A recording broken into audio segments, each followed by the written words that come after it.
Rev Jackson. How you doing, my brother? Long time no see.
Good afternoon, everyone.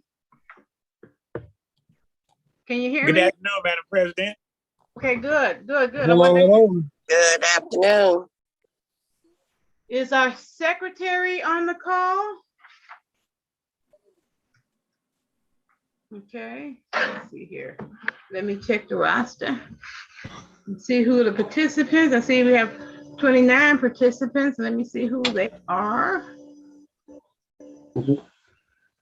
Becky's on. Okay.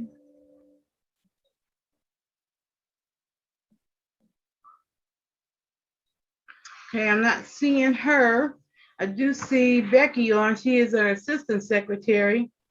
So I'm going to ask, well, Becky, can you give Doris a call, please?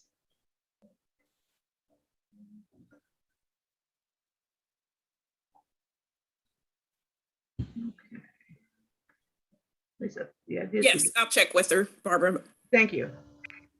Give her a cup, give Becky an opportunity to try to reach out to her.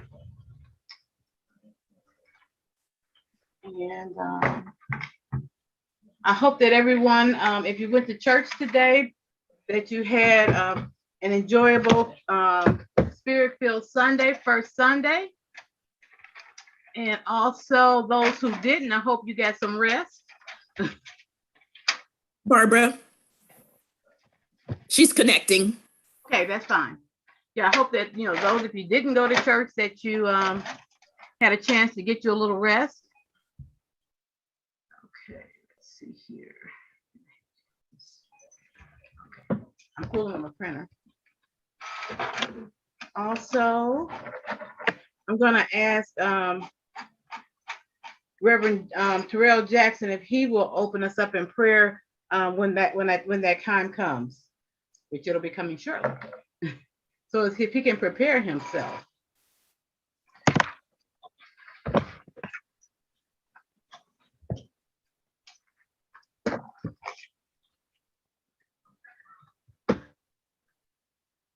Hopefully everyone has before them the agenda, because it was sent out with that barrage of attachments prior to the start of the convening.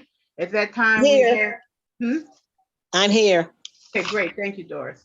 Yeah, so hopefully everybody has the agenda. It was sent out at the very beginning. We had the opening plenary session agenda, and we also included the closing plenary session. We also included the minutes from December 13th, 2020. So I'm hoping that you've all received those and can put your hands on it, because Friday seems a long time ago as we stand here on Sunday. So as the Madam Secretary, if you are prepared to call the roll, then I will ask Reverend Jackson if he will open up with her. Okay. You're gonna do the prayer first? Yes, we're going to do the prayer first. Okay. I want to make sure that May we pray, and are we yet alive to see each other's face? And we pray now, Father, as we come to this closing preliminary session of the NAACP State Convention, we ask that you will be with us. We thank you for the freedom fighters, and we pray now that you will go before us to make easy and successful our way. We ask it in the wonderful name of Jesus the Christ, we pray. Amen. Amen. Thank you, Pastor Jackson. It's so good to see you. And now roll call, Madam Secretary. Anderson, President. Columbus, East Chicago, Elkhart,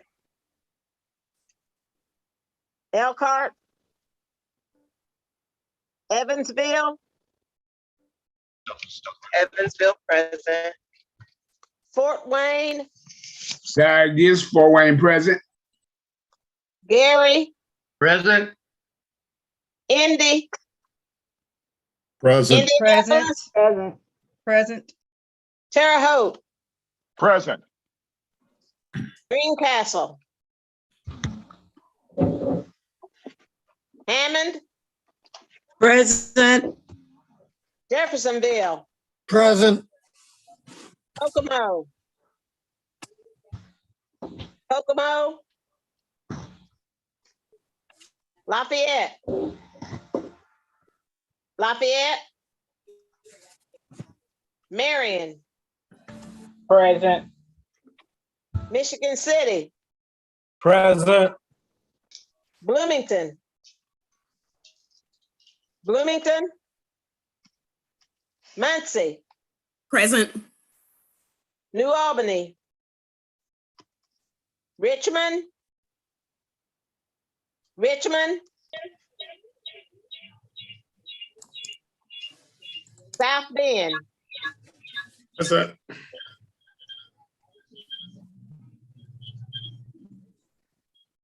12,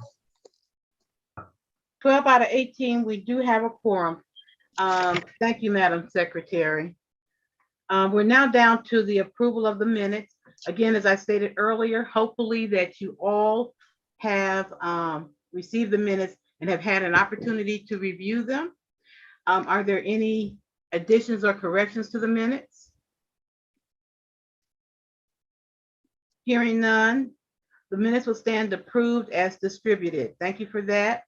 Treasurer's report, we dealt with the treasurer's report in our opening plenary session. At that time, we passed the motion to defer the treasurer's report until the first quarter executive committee meeting that will be sometime in January, maybe even February. We'll deal with that when we get down a little bit later to selecting the dates. Okay, we're down to new business. But before we get to new business, I want to deal with a couple, I can't do that because I can't find my cell phone. Okay, I'll deal with that a little bit later then. I can't find my cell phone. If anybody wants to call me, maybe I'll hear it in the meantime. Okay, in the meantime, the new business, is the Credentials Committee ready for their report? The Credentials Committee is comprised of Nancy Cobb, Linda Durrell, Linda Peterson. Okay, good. Thank you. I hear it. Tim Russell and Amanda Bates.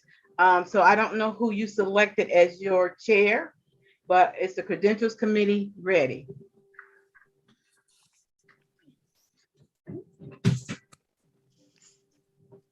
Okay, is anybody from the Credentials Committee, names I call? Okay, Nancy Cobb, Linda Durrell, Linda Peterson, Tim Russell, or Amanda Bates? Okay. Hello, can you hear me? Who? Yes, I can. Linda Peterson. Okay. Yeah, this is Linda. I think we kind of got the time twisted. So I will try to contact Miss Cobb. Mrs. Cobb, she was going to give our report. Okay, was she the chair? Yes. Okay. Okay, so then we will pass you at this time and we will come back to you. All right. We are now at the time and place report. The time and place committee was consisted of Dee McKinley, Patricia Joyner, and Albertine Dent. Are the members of the time and place committee present? Yes, we are. Okay, and who was your the chair? Patricia Joyner. Okay, hello, Ms. Joyner. How are you? I am fine. How are you? Good. Are you ready with your report? Yes. At the meeting on yesterday, we decided that the next place will be Kokomo Lafayette. And we were thinking about the time, the date of October, the third week of October 2022, which will be the 21st, 22nd, and the 23rd, ending on that Sunday. That is tentative, but if something else has is going on that week, we can we're trying to do it before the second week, which will be the 14th, 15th, 16th. We're trying to get it in before the holiday, which is Halloween, Thanksgiving, and then Christmas. Pursuant to our bylaws, our state convention, when we don't have these extenuating circumstances, is always supposed to be on the fourth weekend. Sometimes, most people will say the last, but sometimes October will have a fifth weekend. So what will be the fourth weekend in October? And that's the fourth Saturday. The fourth weekend of October 2022 is October 28th, 29th, and the 30th. Okay. That's the fourth weekend. Okay, thank you. Okay.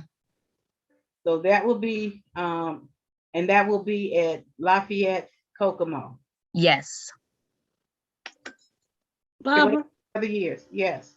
this is Janice. I'm looking at October 2022. There are 5 Sundays. Now we'll go by the Saturday. Are there 5 Saturdays? Yes, it is. Yeah. Okay, so we go to the fourth. It's the fourth one, not the. That's Okay. that's why I gave you the first date, October 21st, 22nd, and 23rd. Yes, Yeah. that's right. Okay, I'm not looking at a calendar, so that's like my ask. That's Yes. right. I'm It's not sorry. A lot of times people will think it's the last weekend in October, and a lot of times it will, but there are those years, like next year, where there actually will be five weekends, and we're always on the fourth weekend. Well, the fourth weekend of October is October 21st, 22nd, and 23rd. Okay, thank you so much. Not a problem. Okay, and good work, committee. Will you move for the adoption of your report? Oh, I'll make a motion that the time and place committee report be accepted at Second. this time. It's been properly moved and seconded that the time and place committee report will be accepted. Is there any discussion? Hearing none. All those in favor use the sign of aye. Aye. Aye. Opposed, nay. Opposed, nay. Okay, that motion carries. I want to thank Miss Pat Joyner, Dee McKinley, and Albertine Dent for their hard work in taking this time to investigate and make that report. So thank you so much. We appreciate you. Okay. Is the Credentials Committee on yet? Okay, we're going to move on to resolutions. The Resolutions Committee here. The Resolutions Committee consists of, just one second, Ron Davis, James Burgess, Homer Cobb, Gary Lavelle, Michael Falker, Nichelle Sanders, and Robert Buggs. And who is your chairperson? Madam President, the chairperson is myself, James Burgess, and we just, as you know, they were the nomination. The first person that was a call in the plenary session was Ron Davis, and he called the meeting to order, and they nominated myself as the chairperson, but along with Homer Cobb, Reverend Cobb Jr., Gary Lavelle, Michael Faulkner, Michelle Sanders, and Mr. Buggs. And so we nominated our secretary, which is Miss Nichelle Sanders, and we were really sensitive to some of the new people that came aboard the resolution committee, and we had to we had a blessing, and yet we had a challenge. And the blessing was that we got 2 resolutions, and we normally have a whole bunch of resolutions, but for the sake of our newcoming members that is coming to this organization to lead us in the future, it was good that we could take a little time with the time we had and try to walk through what the resolution process is about, and then how it affects our locals, how it affects our state, and also how it affects the national as well, if you so wish. So what we did, we had one resolution that was dealing with lead, and we approved that. We'll let the secretary deal with that. And also we had, as you know, for all of you who are veterans and who knew, we have what we call a commemorative resolution, which we try to, for those who know and don't know, we have our host branches in real time and in the real meetings or buildings, wherever you want to call it. So what we did, we knew that we had something in lieu of that with this digital era that we're in. So we have a commemorative a resolution as well that deal with that replacement of the host city and host branch. And also we have it, and that's what we would also, we turn one of our resolutions over to the president for her to deal with it at her pleasure, which you'll be talking about. But during the meantime, if you don't mind, Madam Secretary of the Resolution Committee, do you mind reading the resolution that we have from, and Madam President, do we, I will ask your consent. Should we do the whereas or do we do the therefore be it resolved? It's only one resolution. I heard someone say do the whereas. Okay, so we do the whereas. So, Madam Secretary, Secretary Sanders, are you ready? Yep, it's coming. Okay, will you present that resolution to our body? And Madam President, everybody before hear she reads that, if you don't mind, I don't know, with this digital era here, is it, we didn't have access to all the, so that for them to get a copy of that, I guess Mr. Gary Lavelle is going to give that, make sure that you can access that to all the members. Is that the way we're going to do that? I didn't hear you. It's already been sent out? Yeah, the lead one, Burgess, the lead one had already been sent out to everybody prior to the convening.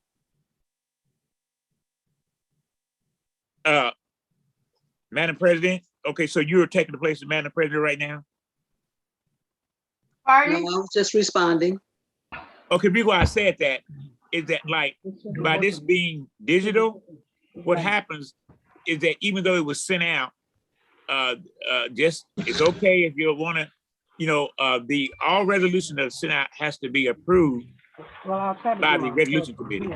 So, but we can, I think that by this being digital and it's not in its final process yet, is that I will ask the committee, do you want to accept the that resolution that was sent out prior to the resolution meeting? Yes. Mr. Chair, I think that given the fact that you only have 3 resolutions, that I think it would be important because we did have some people who maybe have gotten it and had a chance to read it, but I'd ask that you read it in its entirety, please. Absolutely. Okay, now. Okay, so, but I mean, as far as like, do we accept it going through you without final approval? We want to know, what are you presenting to this conference for adoption? You deliberated over the resolution, correct? Absolutely. And you made any adjustments to it or additions to it, so that what you're coming before us with is the final form from your committee. So everybody got a copy of it. That's my main thing. So are we working with the lead resolution right now? Yes. Okay. Yes, the lead resolution. Okay. Question. Has this been verified that this is not a duplication of a resolution that's already been presented in previous years? That's a good question. That's a good question. We didn't have, if you don't mind, President Gist, is if that comes up, once she reads that, and then we have to deal with that. The president has already made it, okay, you guys have a right to turn this down or change it or alter it. And that was why I want to make sure, I mean, if you have if you think it have, and then we can deal with that once she's read the resolution. Does that answer your question? Madam Chair, are we in discussion or are we in the phase that they're going to read this resolution? I guess I'm kind of confused because I know it has been sent for everybody to read. So are we in discussion? No, we're not in discussion. No, we're Okay. not in discussion. When resolutions are sent to the resolution committee, they have a right to vet them initially. And the resolutions committee has the ability to accept the resolution that has been presented, or they have the authority to reject it and not even bring it before this body for consideration. Madam Chair, So they this is can Gary change. Lavelle. Madam Chair, this is Gary Lavelle, member of the Yes. committee. The committee reviewed the resolution from Indianapolis, and I think the only change we made where they had the word encourage, we used the word urge. Otherwise, the document, the resolution as presented is intact. And I think it would be good to. I have already made a determination that I'm asking that the resolutions be read. I don't know why we're still talking Absolutely. about it as opposed to reading them. Absolutely. Absolutely. That's what we always do. We got to do that. You got to do that anyhow. You got to read it anyhow in order to be. Well, read it. Secretary, Read it. Read it. Okay, and excuse me, could people mute themselves? They're making a lot of paper noises and stuff in the back, and it's just disruptive, please. Can everybody hear me? Yes, I can. Okay. Resolution calling for state and federal action to prevent childhood lead poisoning, October 23rd, 2021. Whereas a study of more than 1.1 million US children published in JAMA Pediatrics in September 2021 found more than half had detectable levels of lead in their blood. And whereas the same study found that lead exposure increased among families struggling economically or living in pre-1950 housing. And whereas the study's author, Dr. Philip Landrigan, said the findings showed that lead poisoning still threatens more than 500,000 children in the US, especially those who live in underdeserved communities with the fewest resources. And whereas the US Centers for Disease Control and Prevention states that young children, especially those under the age of 7, are most susceptible to the irreversible effects of lead poisoning, and that no safe blood lead level in children has been identified.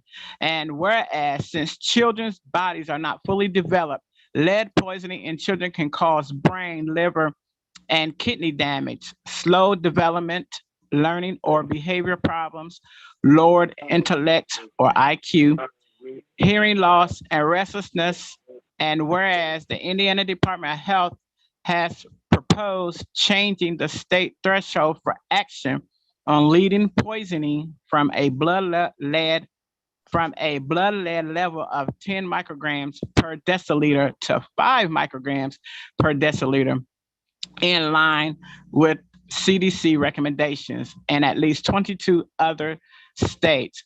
And whereas Congress is considering a Biden administration proposal to dedicate $45 billion to eliminate all lead pipes and service lines in US drinking water system, which will improve the health of our country's children and communities of color.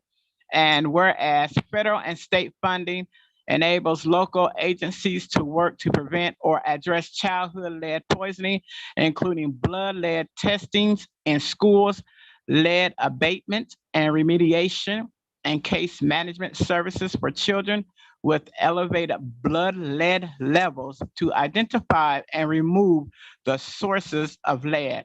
And whereas the Greater Indianapolis branch of the NAACP has worked with the Marion County Public Health Department and local school corporations to educate parents, encourage blood lead testing, and to ensure that school drinking water supplies have been tested for lead, and actions taken to make unsafe water supplies safe.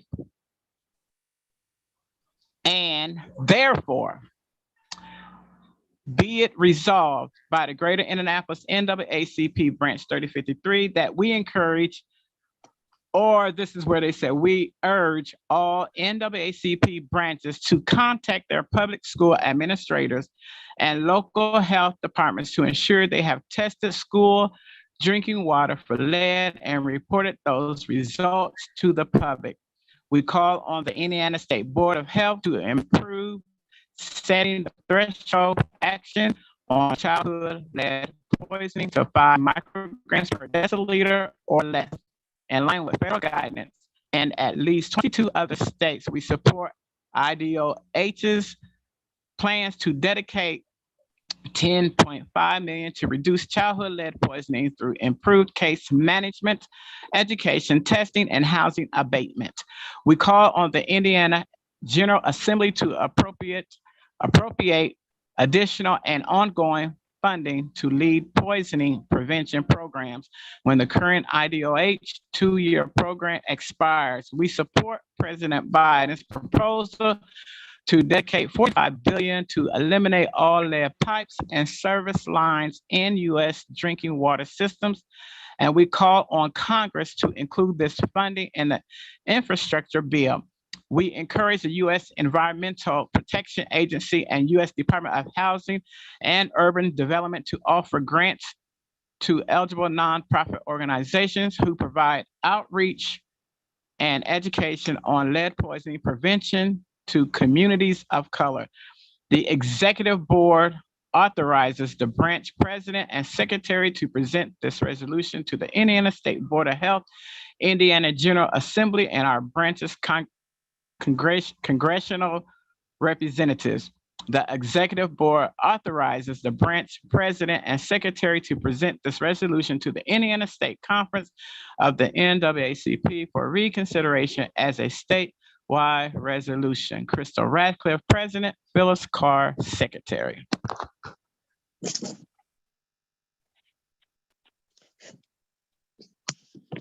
it. And that concludes the resolution. Are y'all moving the adoption of this resolution?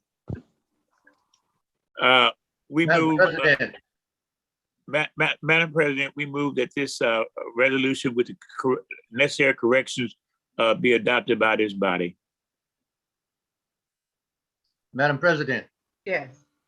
I think I heard her say, maybe I didn't. Oh, we don't have a second to that. We do not have a second to. I second it. Thank you very much. Okay, wait a minute. Michael Parker second. Wait a minute. Wait a minute, please. Order. So we now have it has been properly moved and second that the resolution concerning lead coming out of the Indianapolis branch be adopted by the state conference. Now, is there any discussion? And I think I saw, was it Michael Faulkner was wanted to make a comment, and then Larry Giss. Robert Buggs. Okay, Yeah, Robert Buggs third. Madam Chair, I merely seconded that emotion. I'm seconded the emotion. Okay, thank you very much. Mr. Delegate Giss, you had a comment? Just the same question I had earlier. Is this a resolution that's already been presented to the our state in the past? Because it sounds like a duplication, even though but I don't know, because of some of the verbiage was changed. Does that make a difference in the same type of resolution? Madam Chair, after they speak, I'd like to be recognized. Okay, you wanted to speak to the question? Yes, yes. Crystal? Let James go ahead. He's the chair, and then I'll proceed. Well, no, after him. Okay. President Giss asked the question whether or not it had been presented before, and you would probably be in a better position to know whether or not this has been presented to the state conference in the past. Okay. From the research that we had done throughout the state and the national, as far as language, we didn't see where it had been presented to the state conference before, but we'd be more than happy, since that was sent out prior to this convening, that we adopted, because everybody had the opportunity to double check behind us. Okay. Delegate Falker. Yes, ma'am. You had a comment? Oh, no, No. I'm sorry. It was Delegate Buggs. I apologize. I apologize to you, Delegate Buggs. You were next. Yes, I had to come in. I just want a clarification when she said reconsideration and it should be consideration. I just want to make sure that is correct word. On the resolution, it says consideration, but I thought I heard it say for reconsideration. That's all. Okay. Any other discussion? Madam President. This is, Delegate Bynum, and then I see Delegate Whitaker. I and asked this for is Donita Scully. clarification on 2 points in 7 and 8 under the therefore. Reference to executive board. What are we talking about there? Which body are we talking about? Executive board? Is that executive committee? Should be executive committee. There's only one board in the NAACP. That's what I thought. Okay, should be executive committee. Okay. Okay. And you had a second one, I thought you said? No, those are the two. It's in 7 and 8. Okay. Refers to executive board in both places. Delegate Whitaker. If we see that, that going back to what Larry had said, Mr. President Gist from Fort Wayne, if we find that that language is already on the board as a resolution that has been passed or addressed at the national level, how will this resolution be handled? Madam President, may I answer that as the chair? Okay, go. Well, first off, let me say, is this a resolution that we want to elevate to the national level, or is this a resolution solely for the state of Indiana? I'll answer that for him. I would assume, since all of our infrastructures all over the United States are old, not only is Michigan and Indiana having that problem with pipes and water and so on, it's going to be a nationwide thing because we have not done anything with infrastructure until this bill that is in Congress right now that has to be signed in. So we're not the only, well, Michigan and Indiana would not be the only states that are having problems with infrastructure and pipes and so on. So I would see that as a national level resolution. But if we find it is already on the books at the national level, how will it be handled at the local level, or at the state level, I should say? At the state level? This is Donita Scully. Okay, okay, Delegate Scully. So yeah, even if it's already in the books, it sounds like the statistical data that she presented is more current. So I mean, anytime you present anything like this, I think that current data is important. So that kind of changes the language, and I would love to be able to use it in LaPorte County because we have some really high lead levels because of the NIPSCO and also the spillage of pollution from the mills. And so I would really just like going ahead and move forward with this resolution so we can use it up here. Stop. I hear little Josiah in the background. Sounds like he might want to have something to say. Madam Chair, this is Crystal Ratcliffe. I'm confused if we have two motions on the floor at one time, because one, we were going over the resolution, then it came up if it was going to go to national or if it was going to be a state resolution. So was that an amendment to the resolution? Madam Chair. That was, we don't have a one motion, and that was not brought up as an amendment to the motion. So we only have one motion. The only motion that's on the floor that is being discussed is whether we're going to adopt, whether we as the Indiana State Conference will adopt this resolution. And now, Delegate Bell. Yes, and I think, President, you're correct. The resolution as presented to us was for the consideration for the state.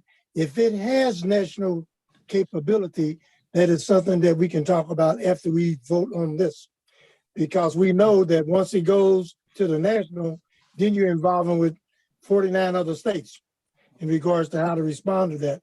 But as it stands right now, it has merit as it relates for Indiana.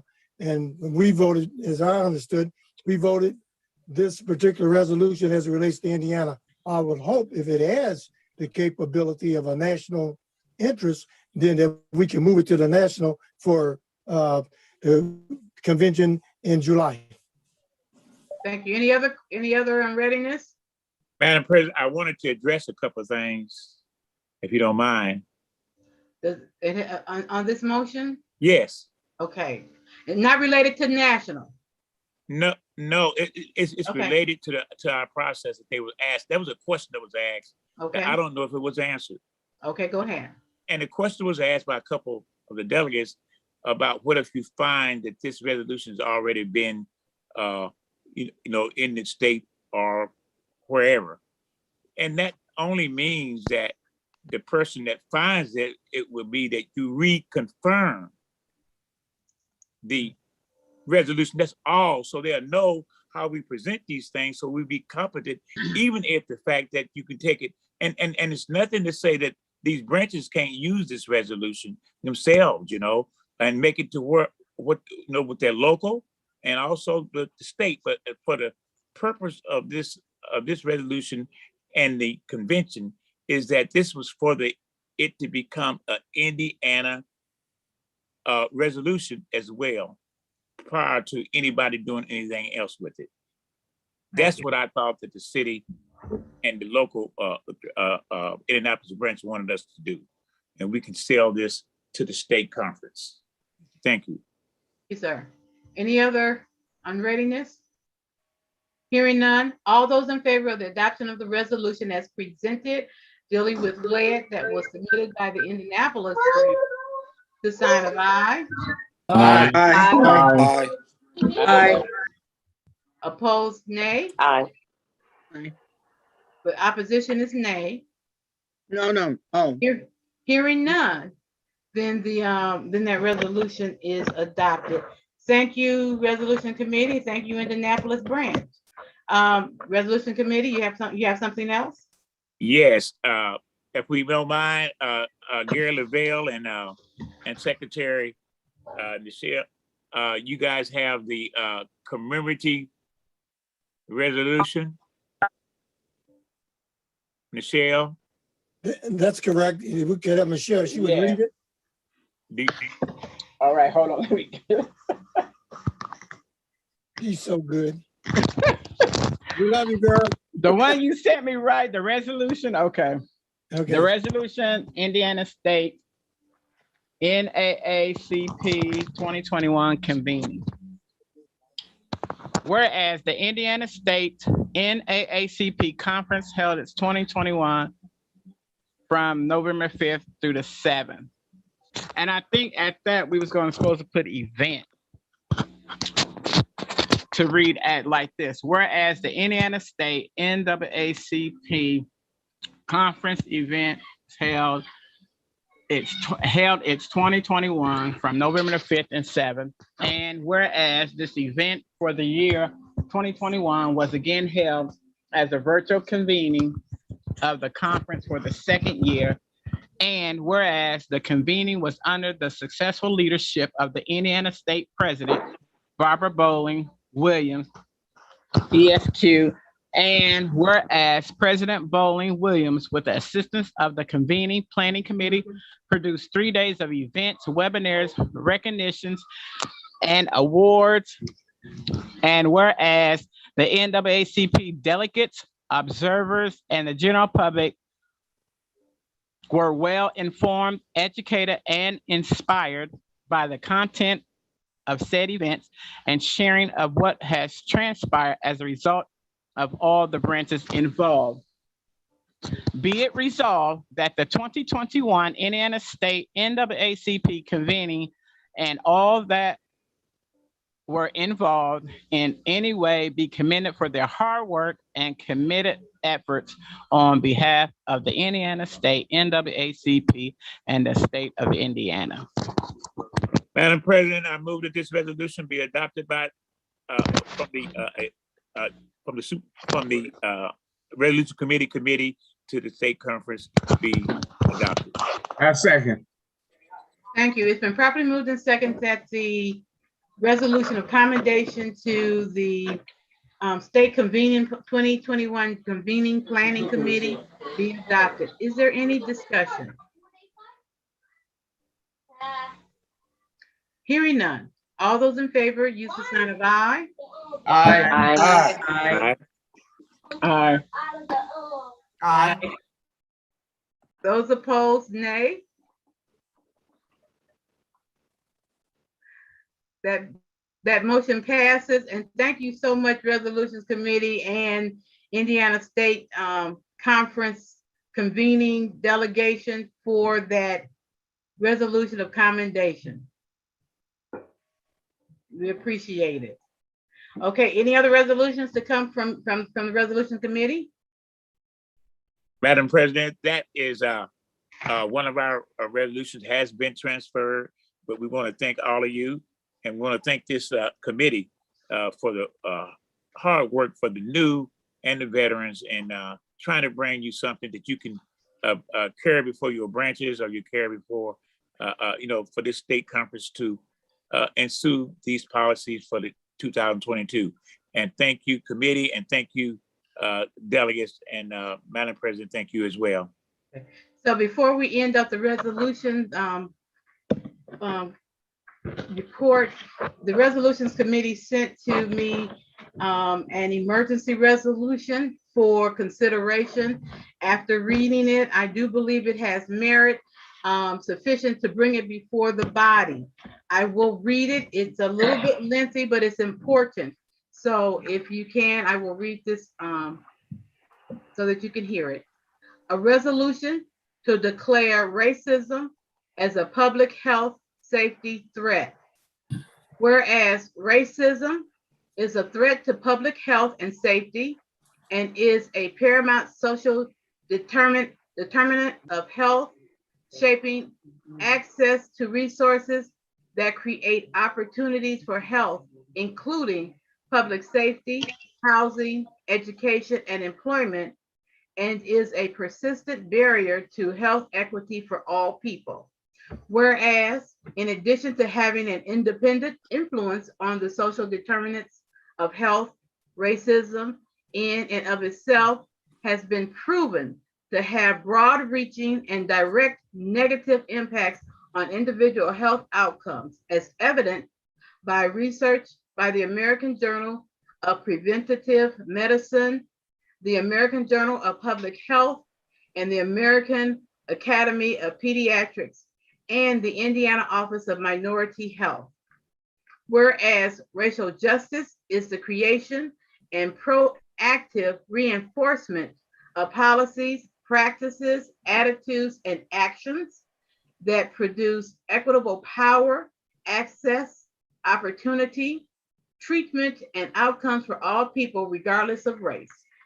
Whereas agencies of city government must recommit to addressing the impact that racism has had on the life of all our neighbors and how it impacts the overall health of cities, as cited in the Commission on African American Males, 33,190 and 133,193 legislative findings and duties and responsibilities, respectfully. Whereas the COVID-19 pandemic has revealed, reaffirmed, and cast in sharp relief the emergency nature of these pre-existing inequities caused by the systemic racism. In cases where race and ethnicity is known, the rate of reported COVID-19 deaths for Black Indiana residents is 10%, where Blacks make up 9% of the population in Indiana. Whereas all Indiana residents are welcome to join in working toward a state where all residents live fulfilling lives, free of racism, poverty, violence, and other systems of oppression, and has been modeled by other communities in the state of Indiana, namely cities of Anderson, Indianapolis, Evansville, and St. Joseph County. Now, therefore, be it resolved, the Indiana State Conference hereby declare that racism constitutes an emergency and public health crisis in the state of Indiana. In recognition of this fact, the Indiana State Conference of the National Association for the Advancement of Colored People hereby directs its units to work with their local Office of Health and Human Services, State Minority Health, to work in partnership with their county health department and all municipal departments and/or commissions to undertake the following 8 key strategies to combat racism as a public health crisis in resulting health inequities. 1, develop policies and practice solutions that work to dismantle the systemic racism that creates barriers to strong public health. Strategies include using a health equity in all policies approach to evaluate current policies and practices and ensure access to data to drive equitable policy and practice development. In partnership with COVID-19 Health Inequities Task Force, develop a municipal health equity now plan that outlines detailed objectives and measurable goals in which the city will focus on root causes of the inequities that cause disparities in health outcomes for our residents. Engage historically marginalized communities in identifying problems and solutions and supporting community-driven responses. Ensure complete and regular availability of specific race and ethnicity data that documents the health inequities that exist throughout the state of Indiana through collection, dissemination, and remedies for gaps in that data to strengthen our collective understanding. Conduct ongoing and enhanced analysis using all available data to understand the complexity and the interconnectedness of societal, environmental, and behavioral factors that contribute to the impact of racism on access to those resources that promote good health, including good jobs, access to healthy and affordable food and housing, equitable transportation options, and excellent public education by adopting the Indiana State Conference NAACP Indiana Black Academic Excellence Report. This includes a comprehensive understanding of racism and its impact on violence in the community, both as a direct correlation to its existence and the impact that it creates on the overall health of people and the community at large. 6, focus on access to prevention and treatment that is culturally and linguistically competent and meets communities where they are to counter the inequities that exist in healthcare.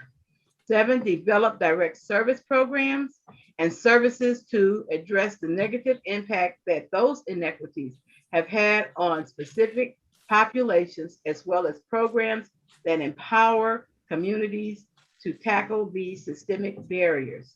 8, advocate at the state and federal level for policies and funding opportunities that directly combat systemic racism. Respectfully submitted as an emergency resolution from the 2021 State Resolution Committee. So at this point, I'm going to surrender the control to First Vice President Burgess to carry out the consideration of that emergency resolution by this body. You heard the motion by the president of the Indiana State Conference for this resolution. And what's your pleasure? I move that for its adoption. I second.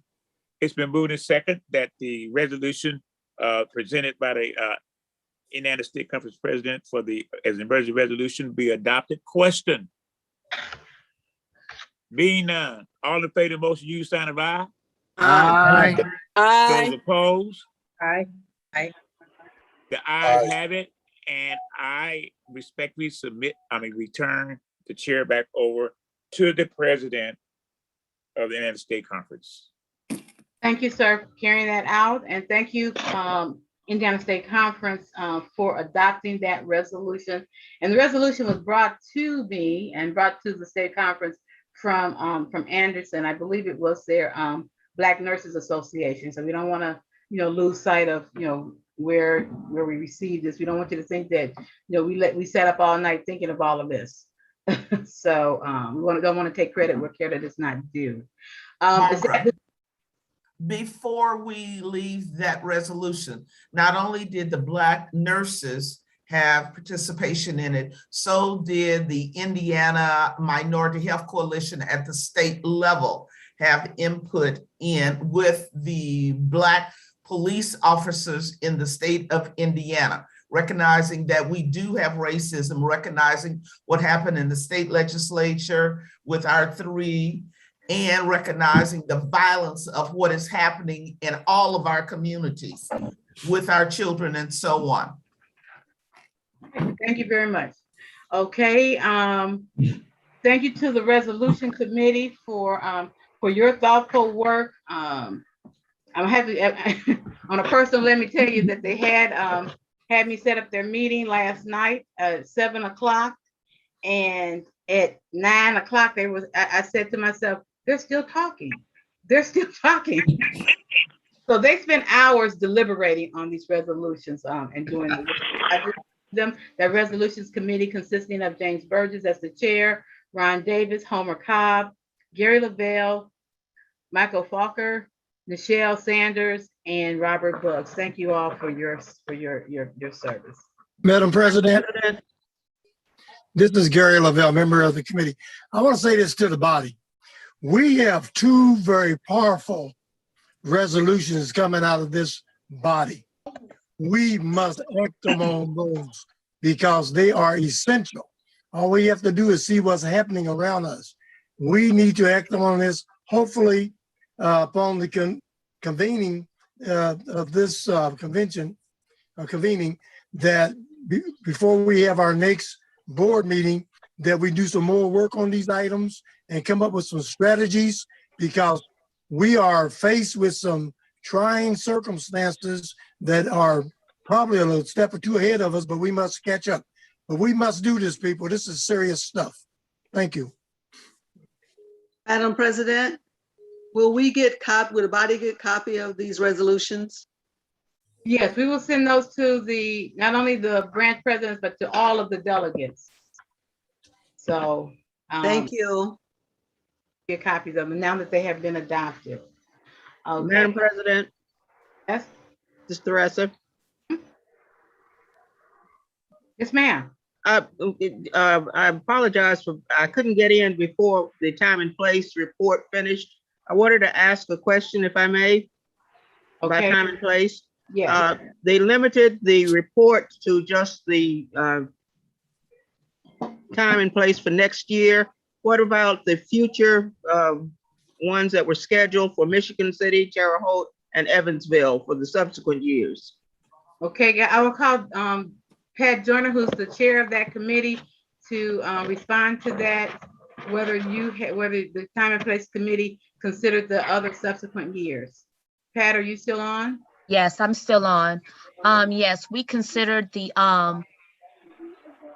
based off the minutes that were presented on December 30th, I think is the date, December 30th, 2020.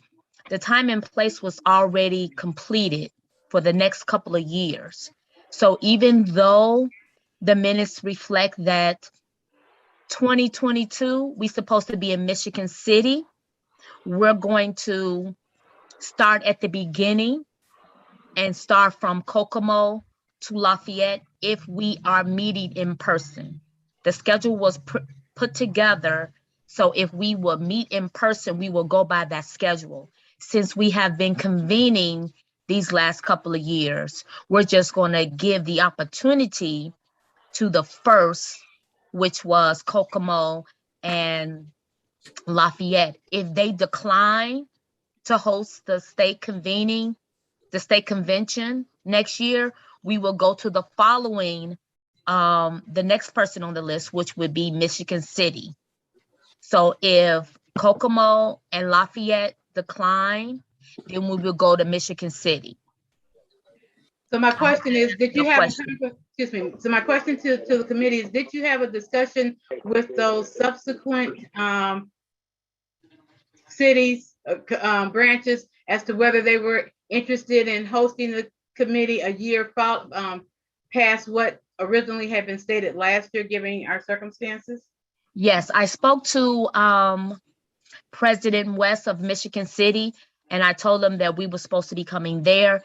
he informed me that in the president's meeting, it was told to him that Kokomo and Lafayette will be first. I have not reached out to the Kokomo nor the Lafayette president, but I will do so after the meeting. And from there, we will decide from there. Well, Because I have not spoken to the president of Lafayette nor Kokomo as of yet. I only spoke to President West, who was Michigan City, and I was going based off that schedule until I got clarification from Madam President. Madam President, Sadie Harper Scott, Lafayette. Rossi in his absence, we have talked, we've spoken, we are agreeing to keep Lafayette and Kokomo next year. Okay, well, there you have it. We're going to be in Kokomo and Lafayette next year.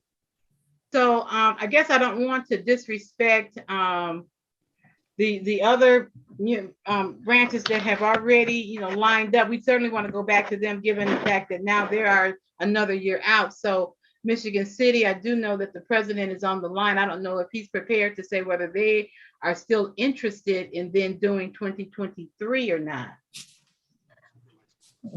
Madam President, we have a very important meeting coming up about our next year events coming up.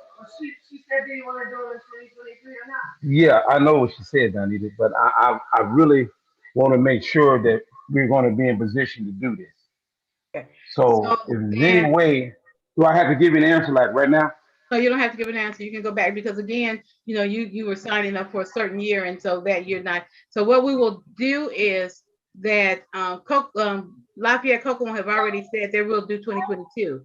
Mm-hmm. If Michigan City declines for 2023, we will then move on to the next Terre Haute. Terre Haute is in line, and then Evansville. And then Evansville. So if Michigan City declines, then we'll be asking Terre Haute if they will do 2023. We can, I don't know, we can also think about Evansville. Right. We will ask them in that order too. So okay. All right. But we will follow Madam that. President, I would definitely let you guys. We got a meeting with the 11th, so pretty sure we're gonna take 2023 though. Okay. Okay. Okay. So there we are. Yeah, there we are. Okay. Thank you very much. Thank no you. problem. Thank you, Ms. Bynum, for raising that issue. Okay. We are down to is credentials ready yet? I think that they had Yes, we're ready. Okay, I thought you had some. Okay, go ahead, credentials. First, the credentials of Nancy Cobb, Linda Durrell, Linda Peterson, Tim Russell, and Amanda Bates. And I understand that Nancy Cobb was elected as the chairperson. Okay, you said one other person, but I didn't have that person on my list. I had Linda Peterson, Linda Durrell, Tim Russell, and myself, and we had assistance by Alyssa Hume, which is our registrar. Okay, yeah, Amanda Bates was elected to your committee as well, so go ahead. Oh, well, thank you. And Amanda, I apologize to you because I did not know that you were on our committee. But to the state conference president, Mrs. Barbara Bowling Williams, and to the delegates, the alternates, and the observers, and to all that are here, we like to say that we're very proud of you to elect us to be the credential on the credentials committee. The credential committee report is as follows. There were 111 adults, 11 youth. Adult and the youth combined equals 122. We had 21 alternates, 18 adults and 3 youth. Extra points and tying it up. Somebody mute yourself, please. Okay, we had 2 observers and both of them were adults. And I will go through the branch names and tell you how many delegates they had, how many alternates they had, and how many observers. The Indiana State Conference had 6 delegates. Elkhart 3047 had 7 delegates, 5 alternates. Evansville 3048 had 4 delegates. Fort Wayne 3049 had 7 delegates. Gary 3050 had 10 delegates and 1 alternate. Hammond 3052 had 8 delegates, 0 alternates, and 1 observer. Indianapolis, Greater Indianapolis had 3053 had 11 delegates, 1 alternate. Jeffersonville, Clark County 3054 had 9 delegates, no alternates, and no observers. Kokomo 3055 had 7 delegates and 1 alternate.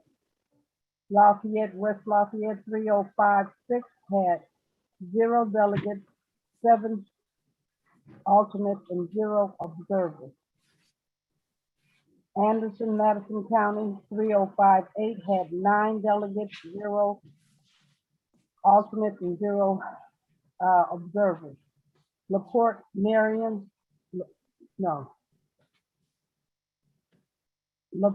Marion 3059 had 1 delegate and 1 alternate.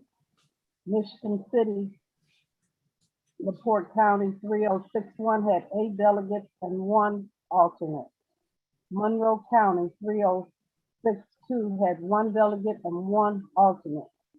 Muncie 3063 had 4 delegates. Richmond, Wayne County had 4 delegates, 0 alternates, and 0 observers. South Bend 3067 had 6 delegates, no alternates, and no observers. Greater Terre Haute 3068 had 7 delegates. Columbus had 1 delegate and 1 observer. The youth, Indianapolis Youth Council 3724 had 3 delegates. Jeffersonville Youth Council 3725 had 4 delegates, 3 alternates. Elkhart County Youth 3756 had 4 delegates. That's the most, that's the end of our report. Are there any questions? You're going first, you move for your adoption. I move for You gotta move for your adoption. I move for the adoption of this report. Is there a second? Second. Seconded, Jocelyn Whitaker. Okay, it's been properly moved and seconded that the report of the Credentials Committee be adopted. Is there any discussion? Discussion, Lafayette had 3, we sent in 6 names. But we had 3 on. You had 3 what? 3 delegates, we had 6 delegates, 3 on. You had 6 delegates? Yes, Okay, ma'am. the paperwork that was sent in to our registrar stated, we only go by what the registrar gives us. Said that Lafayette had 7 alternates. They didn't state, they might have mistakenly checked alternates instead of delegates, but it said 7. Yeah, we sent in 7 delegates, you have 7. But you put them down as alternates instead of delegates. That's why they're down on this report as alternates as opposed to being delegates, but we could change it. Right, it's 7, okay, all right. There'd be 7 delegates. Okay, any other on readiness? Yes. Yes. The Gary branch, I would like to make a correction on our delegates. Okay. Okay. The Gary branch had 6 delegates. Okay. Wes Scully, put yourself on mute. Oh, I'm sorry. Oh, I'm sorry. So Gary, you're saying you only had 6 delegates? 6, yes, sir. Yes, ma'am. Okay, because I guess you must have sent in something saying 10 delegates and one. Yes, yes, that is correct. Once the delegates looked at their schedule did not permit them to come to the conference. I truly apologize for not sending that to you earlier. Okay, so you had 6 delegates. Did you have Yes. any alternates? No alternate. So altogether you just had 6. Yes, ma'am. Okay. We will Any try other, to- any other corrections? Yes. Nancy, this is Jocelyn in Marion. Both of Yes. ours, it should be 2 delegates and no alternates. Okay.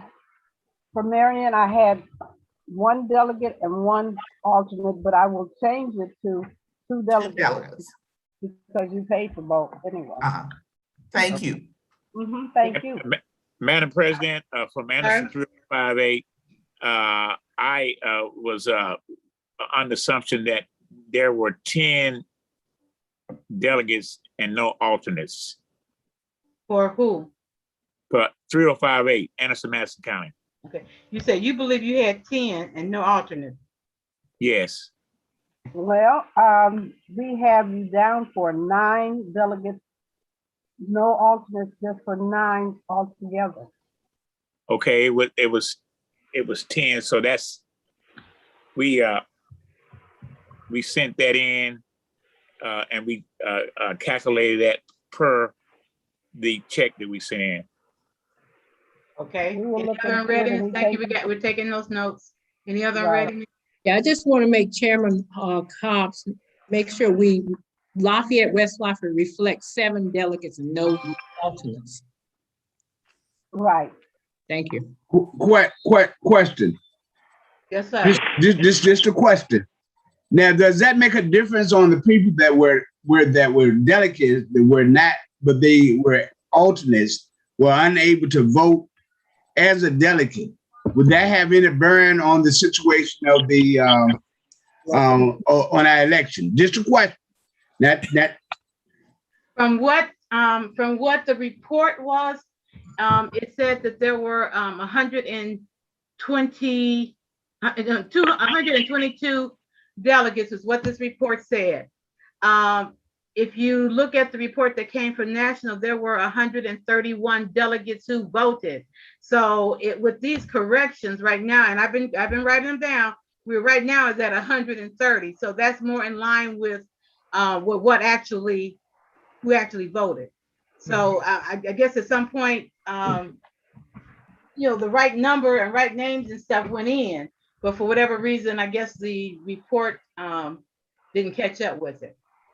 So for whatever reason, there, so far with the corrections that have been noted, it is at like 130 and 131 was showing that voted.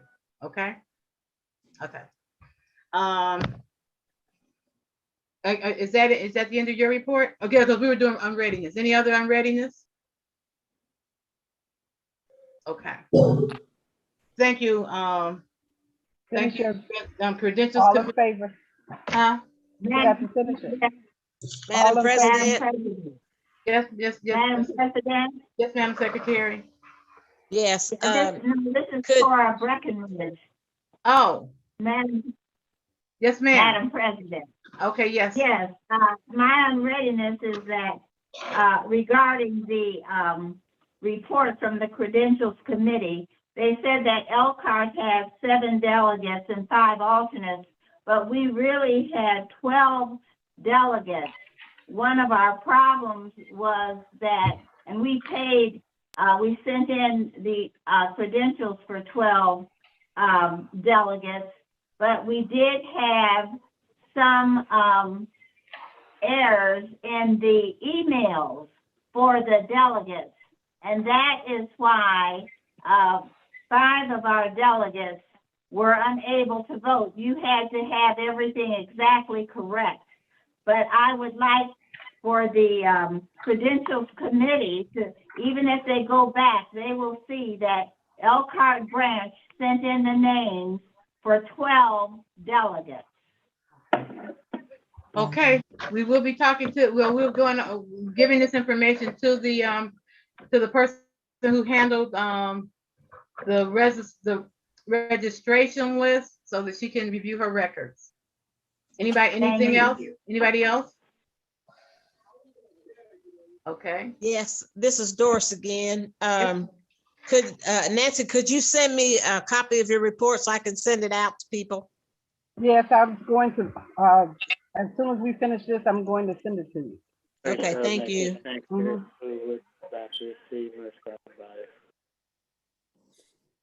Okay. I have a question. So Miss Nancy, you're gonna send this report out before the corrections has been made, or so that we'll have discrepancies? We have a good one and a bad one?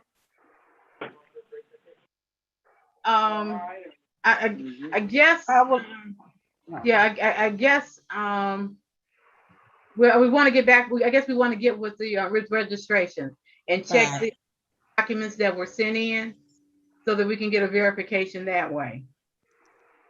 Okay? Any other questions? We won't get it right away. Okay, any other questions? Hearing none, all those in favor of adoption of the credentials report, use the line of aye. Aye. Aye. Aye with corrections. Aye. Opposed? Then that motion carries. It is adopted with the corrections. Thank you very much for that addition. Okay, and thank you to the credentials committee who consisted of Nancy Cobb as chair, Linda Durrell, Linda Peterson, Tim Russell, and Amanda Bates. So we'd like to thank the registrar, Miss Olisa Humes, for her assistance. Yes. Yes, indeed.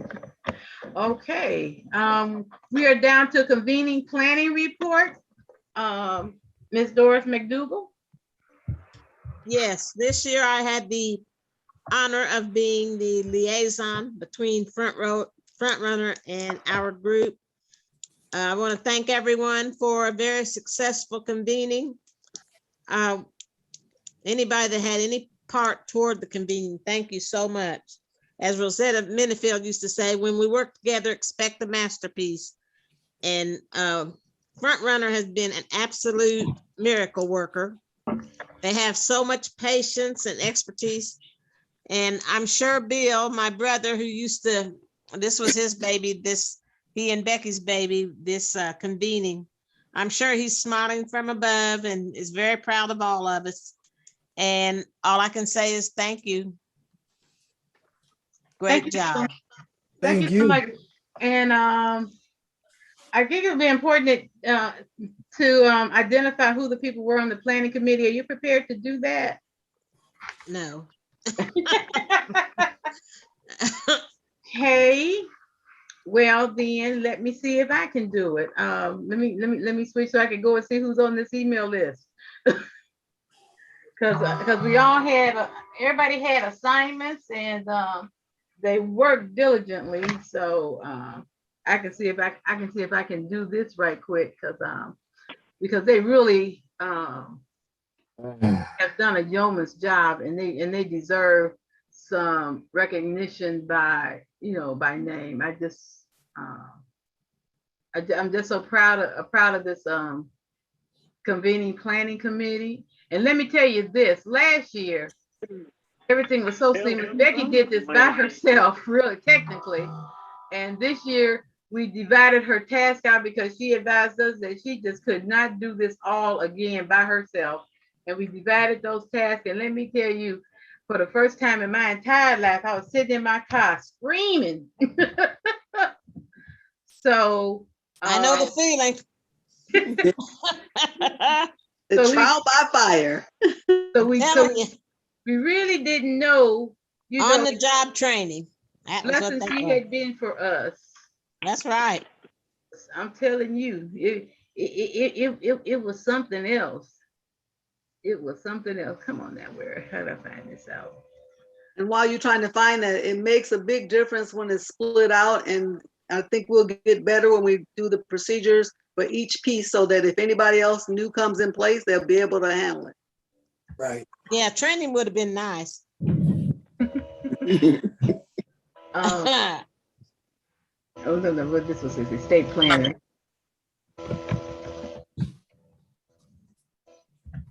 Okay, here we go. Let's talk about who that was. Certainly it was our state youth president, Mr. Kerry Walls, Crystal Radcliffe, Denise Abdul-Rahman, Doris McDougall, Deborah Vance, Irma Belt, Robert George, Maureen Duncan, James Burgess, Mary Lavelle, Gina Payne, Mary Aaron, Elisa Humes, Rebecca Gibson, Rossi Tolliver, let's see here, and Sadie Harper Scott. So Irma Gist. I said that, didn't I? As I said Irma Gist, or did I say Irma Bell? Irma Bell. And you know why? Because I'm just reading the names from the email. Yeah. So my apologies, Mrs. Gist, because my husband go ballistic too. And I just lost it. So I understand wholeheartedly, but Miss Irma Gist, okay? Belt, Gist, okay. It's gonna be okay because we almost finished here. You know what I mean? Okay, now we must identify our state convention, state conference dates for 2022, even though my agenda said 2021, but our 2022 dates, so I hope someone has a calendar. We have 4 quarterly meetings. They take place in the months of January, April, June, and September. Okay? Don't we usually do is it the fourth? Is it the fourth Saturday? Yes, Miss Breckenridge. Yes, this is Cora Breckenridge speaking, and I would like to recommend that our January meeting be held on the 4th Saturday in January, January 22nd, and that the alternate meeting be held that next Saturday, January the 29th. I would so move for the January meeting if this is appropriate. Okay, it's appropriate. Okay, you have heard the motion that our January 1st quarter executive committee meeting would be held on January the 22nd, and our snow date would be January the 29th, right? Right. Okay. Madam Chair. Mr. Ratcliffe, second. Okay, wait a minute. It's been Okay. properly moved and seconded that our January 1st quarter executive committee meeting be held on January 22nd with the alternate date being January 29th. Is there someone, are there any questions? Okay. Hearing none, all those in favor use the sign of aye. Aye. Aye. I always wait. Opposed, nay. That motion carries. And let me say as a proviso that that we will talk. This first meeting will definitely be held virtually, and which may advocate the need for a snow date. But I just and if anybody has an objection to that, let me know right now. Do you take exception to that the first quarter meeting would be virtually? I agree that it should be virtually. Okay. All right. Is that in the form of a motion, Madam Chair? Is James running the meeting? I guess basically I was just saying if there's any objection to that, then that will Executive order. Thank you, ma'am. She said by executive order. I don't like to order until I have to. Okay, so yes, that will be virtually. So we can talk about when we get to the other ones, which we're getting ready to do the second quarter in April. What you want to do? Madam Chair. Ms. Breckenridge.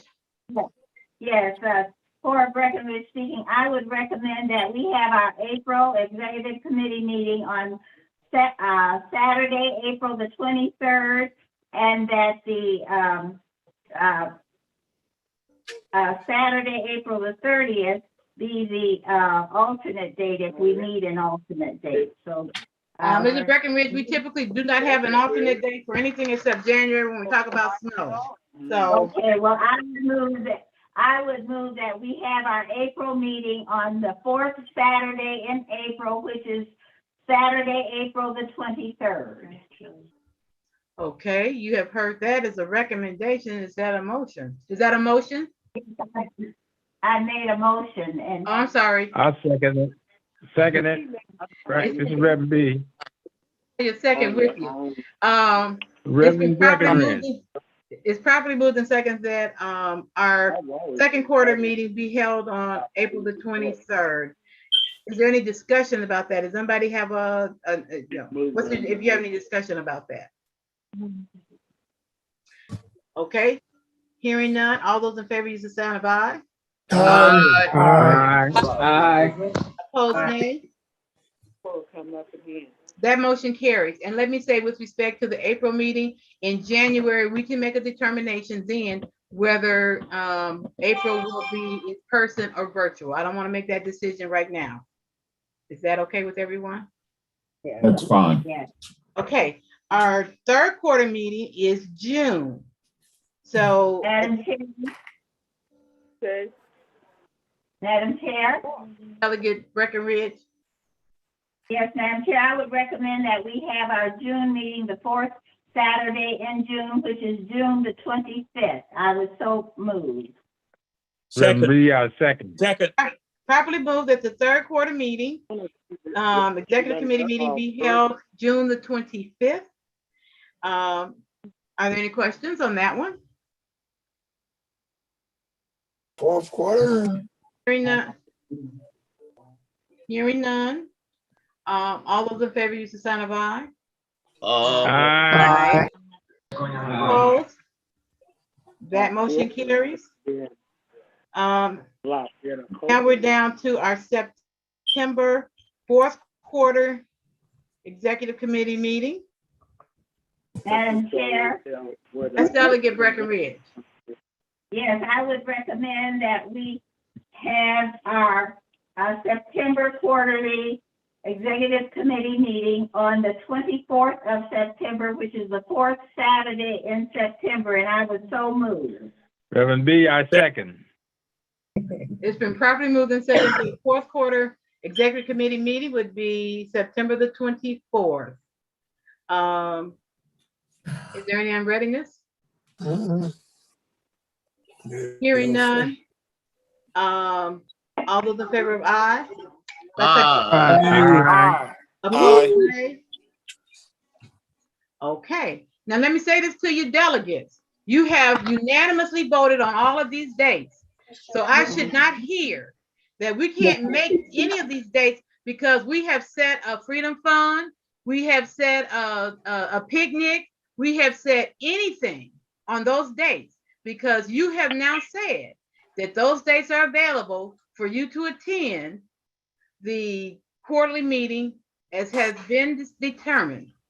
So January 22nd, which is virtual, April 23rd, June 25th, and September the 24th. So please write those down. And then when you're in your respective units and branches and youth council and whatever, and they say, well, we want to have a such and such, a pie eating contest, and they say we want to have it on June 25th, you must speak up at that time and say, no, no, no, no.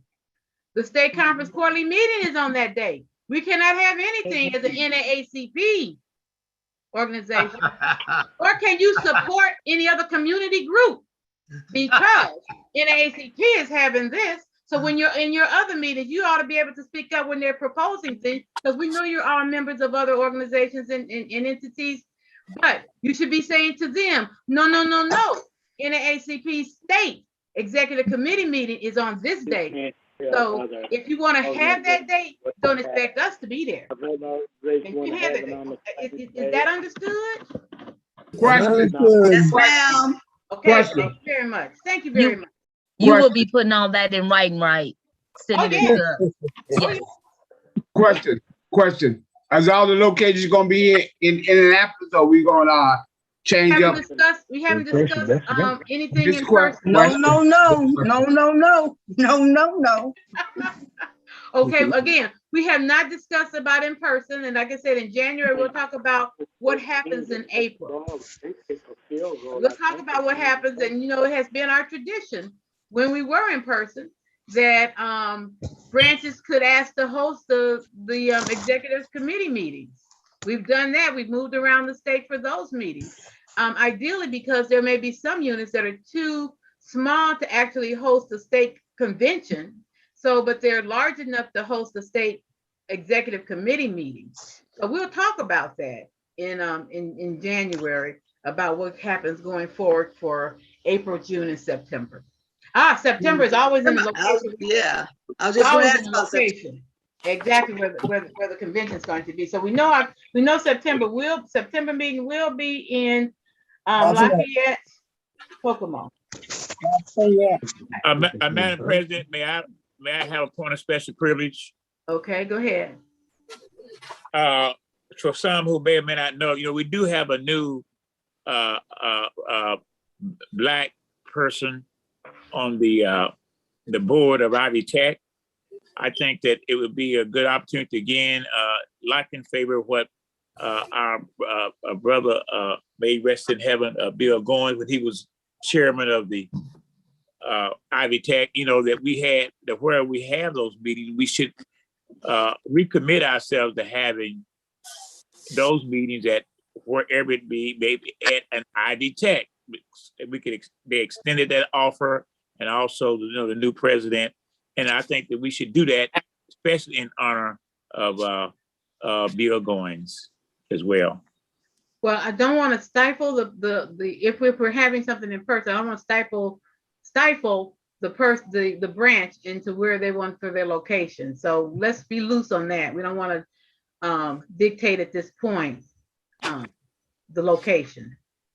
But thank you for that suggestion, and I think that's a good suggestion. But let's Great idea. Madam Chair, this is President Mays and then President Ratcliffe. So I was just agreeing that we need to keep our relationships strong with the universities. Okay, President Ratcliffe. Yes, and I just wanted to, I know a lot of other people would like to host. It's not that Indianapolis doesn't enjoy hosting you all, and we'll do whatever we need to do. So I didn't want anybody to think that we were trying not to host anyone, but I just want to be fair with everybody else. But if it falls back for Indy to do it, then we're more than happy to host. And let me say this to you, President Ratcliffe. We don't think anything about when you say that you can't do it, because you have more than extended yourselves. And so if you want to say no, Indy doesn't want it, you've done your part. You've actually you have done your part. So that would be okay. So we're not going to force ourselves on you. We're going to let some other folks, have the pleasure of hosting us. Okay, moving on to Legislative Day.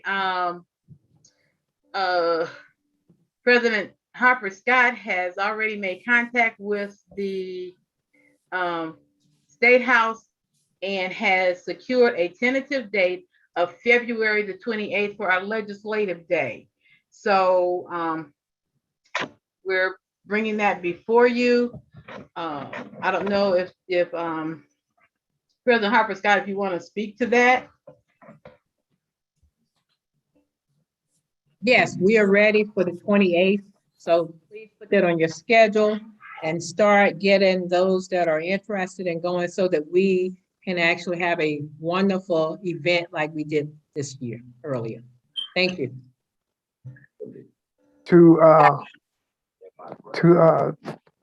What time? From what time? What time?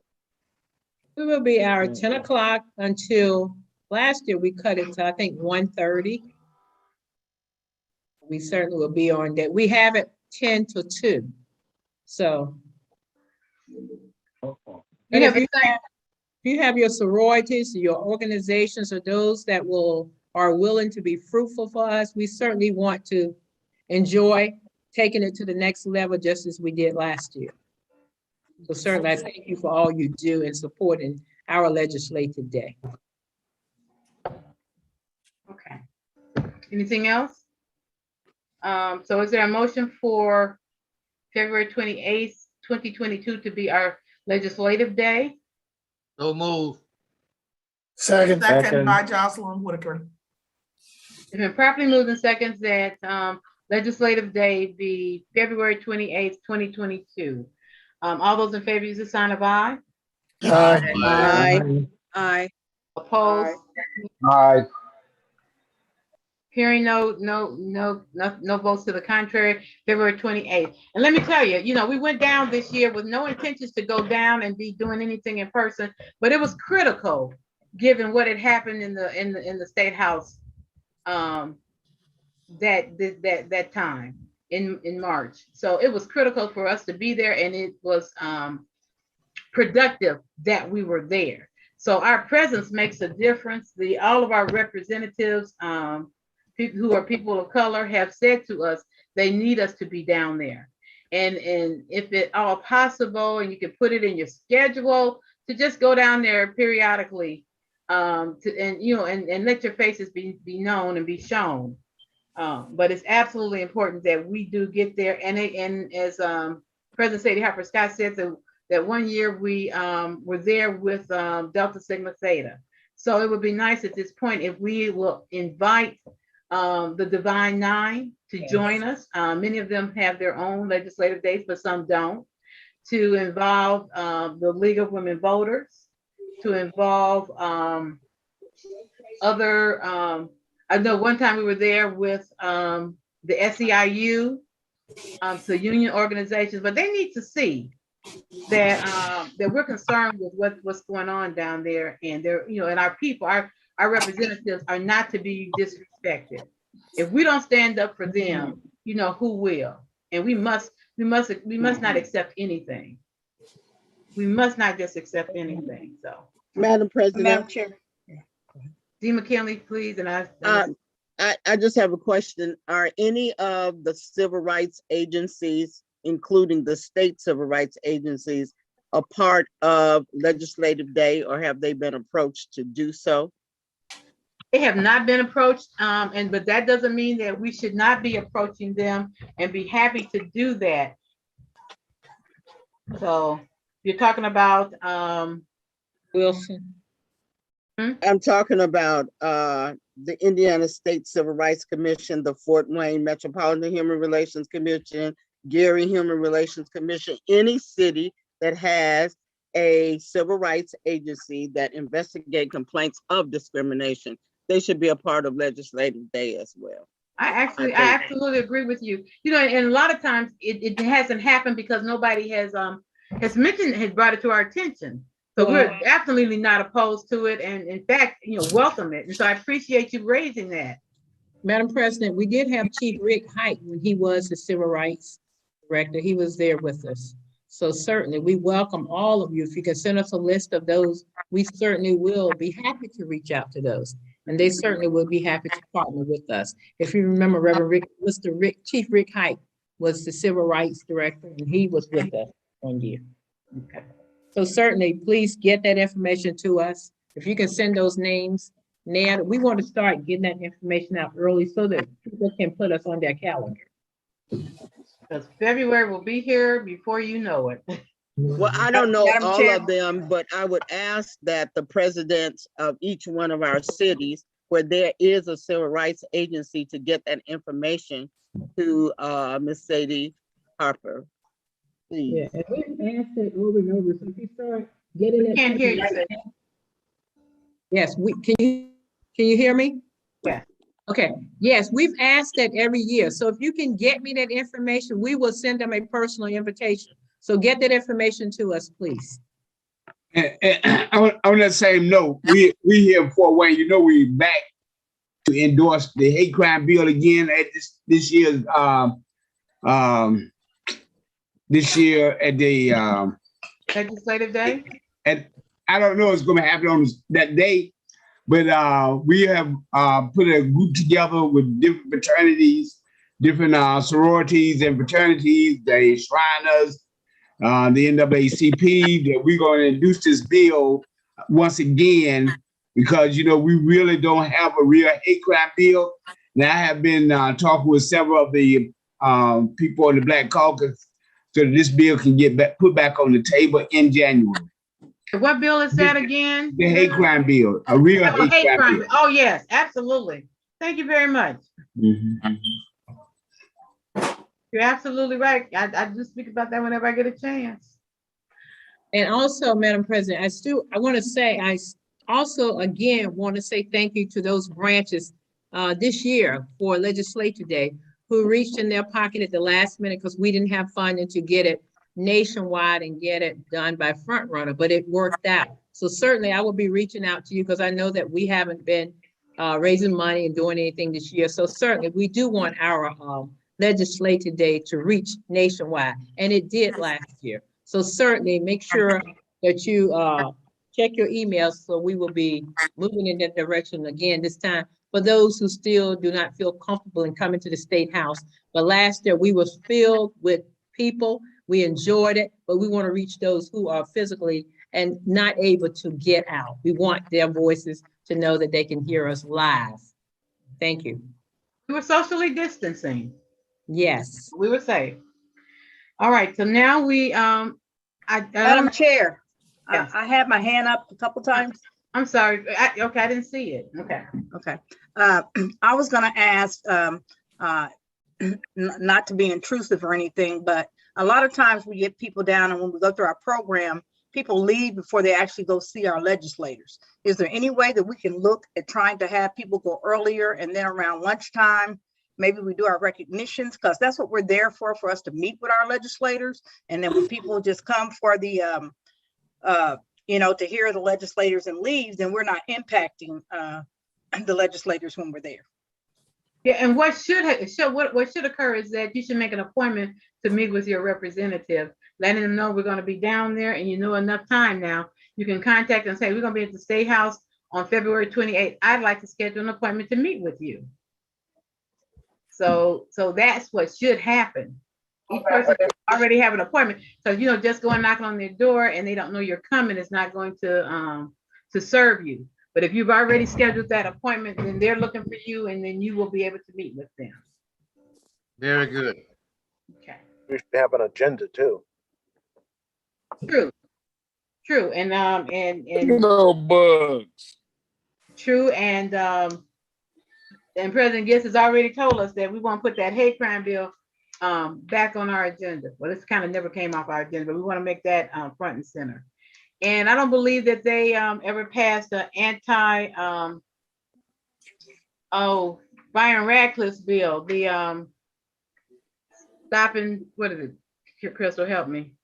I'm sorry, it's the racial profiling. Madam Chair, they did, but they had so many errors in it that Chair has to take it back. I will send it to you, but it passed unanimously. And I wanted to bring that to the state conference, but they, like I said, they had so many errors in it. Date of birth, parents, age, lots of different little things. And so I just did not want to present that to this body with it being so okay with all the errors. But so maybe we need to, but I will send it to you so you will have it. Yeah, so we need to fix the racial profiling bill and the hate crime bill. Yes, ma'am. Is that correct? Crystal? Correct. Yes, ma'am, that is correct. Okay, thank you very much. Yes. Madam Chair, those, if they set the times and date with their legislator, if they can let us know, we can do an agenda with all of the bills that are going to be heard, so that if those that come, they can also attend with the persons that are going. Okay. Barbara, at this time, the committees are meeting about bills now. We need to make sure that Robin Shackelford, since she is chair of the Black Legislative Caucus, find out where we want the hate crime bill and the other to be and what committees, because if it doesn't go through committee, it will be shot down the first time it comes out on the floor. So, you have to play the game, whether you like the game or not. And we don't like the game, but we need to find out where and when, so that information is there and so that we can be there to testify on behalf of those during committees. Because, what is it, last year they had over 500 bills that were placed, but how many actually were passed and made it out of committee? Made them out of That's something committee. we have to worry about. Thank you for that. You're absolutely right. Okay. Madam Chair, may I say one more thing? Okay. I would like to commend our president, Barbara Bowling Williams. She went down to the State House. We met with them about the rhetoric they had going on during intimidating our Black legislators. And we did get some results. So when we pulled together as an Indiana State Conference, we moved mountains. She still had them on edge about what we might do, but we are the NAACP. And when our president speaks, she stood strong. And I just want to let y'all know, I was extremely proud of her. Thank you.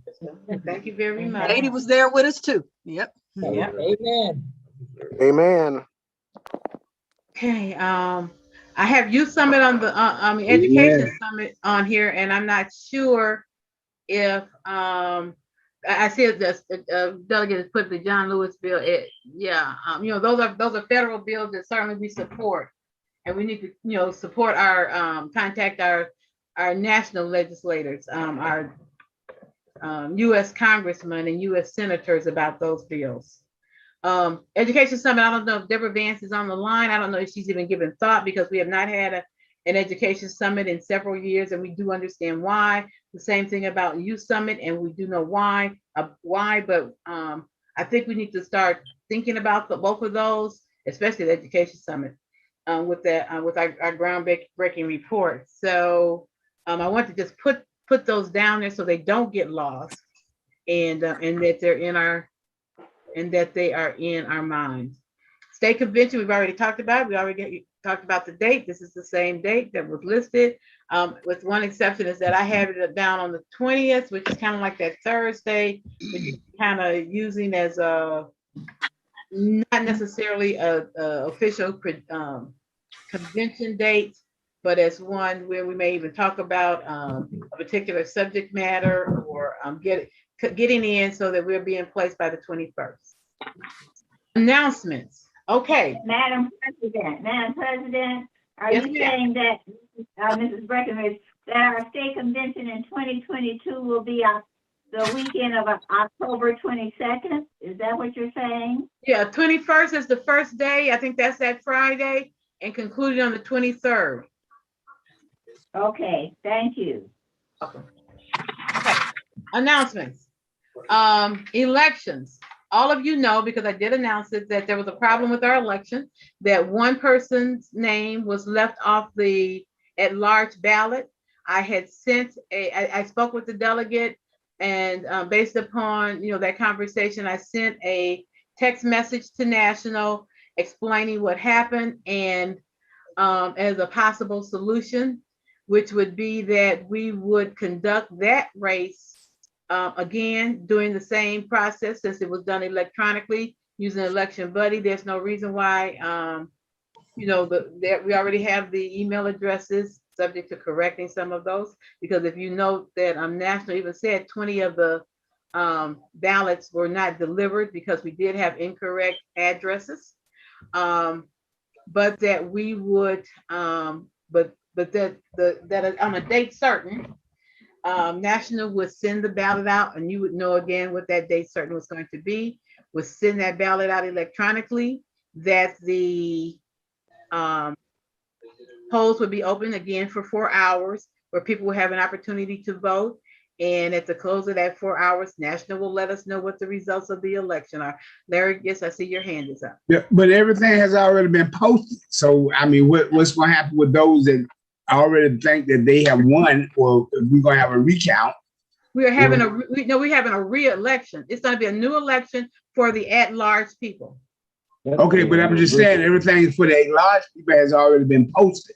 It may have been posted, but those results are tossed. Are going to be tossed. Okay.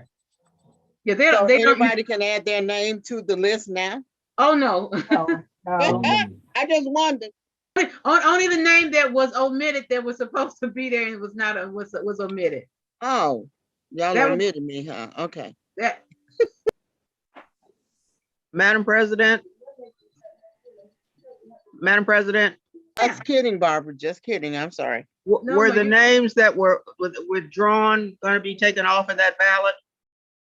No, the time for withdrawals of names on a ballot has already passed.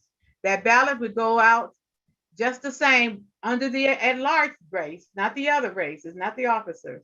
At the at-large race, their names will go on the same, with the exception of that addition of that name that was inadvertently omitted. So any votes for those people who've withdrawn will just be thrown away, right? All of the votes will be thrown away for that election. No, I mean for the second election. If anybody votes for the two people who have withdrawn, they will, those votes don't count. Nobody has Well, of course withdrawn. withdrawn, yeah.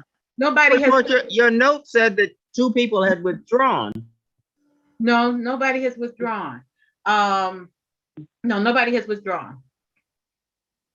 Your note, oh, that's confusing because I thought you said two people had withdrawn from the election.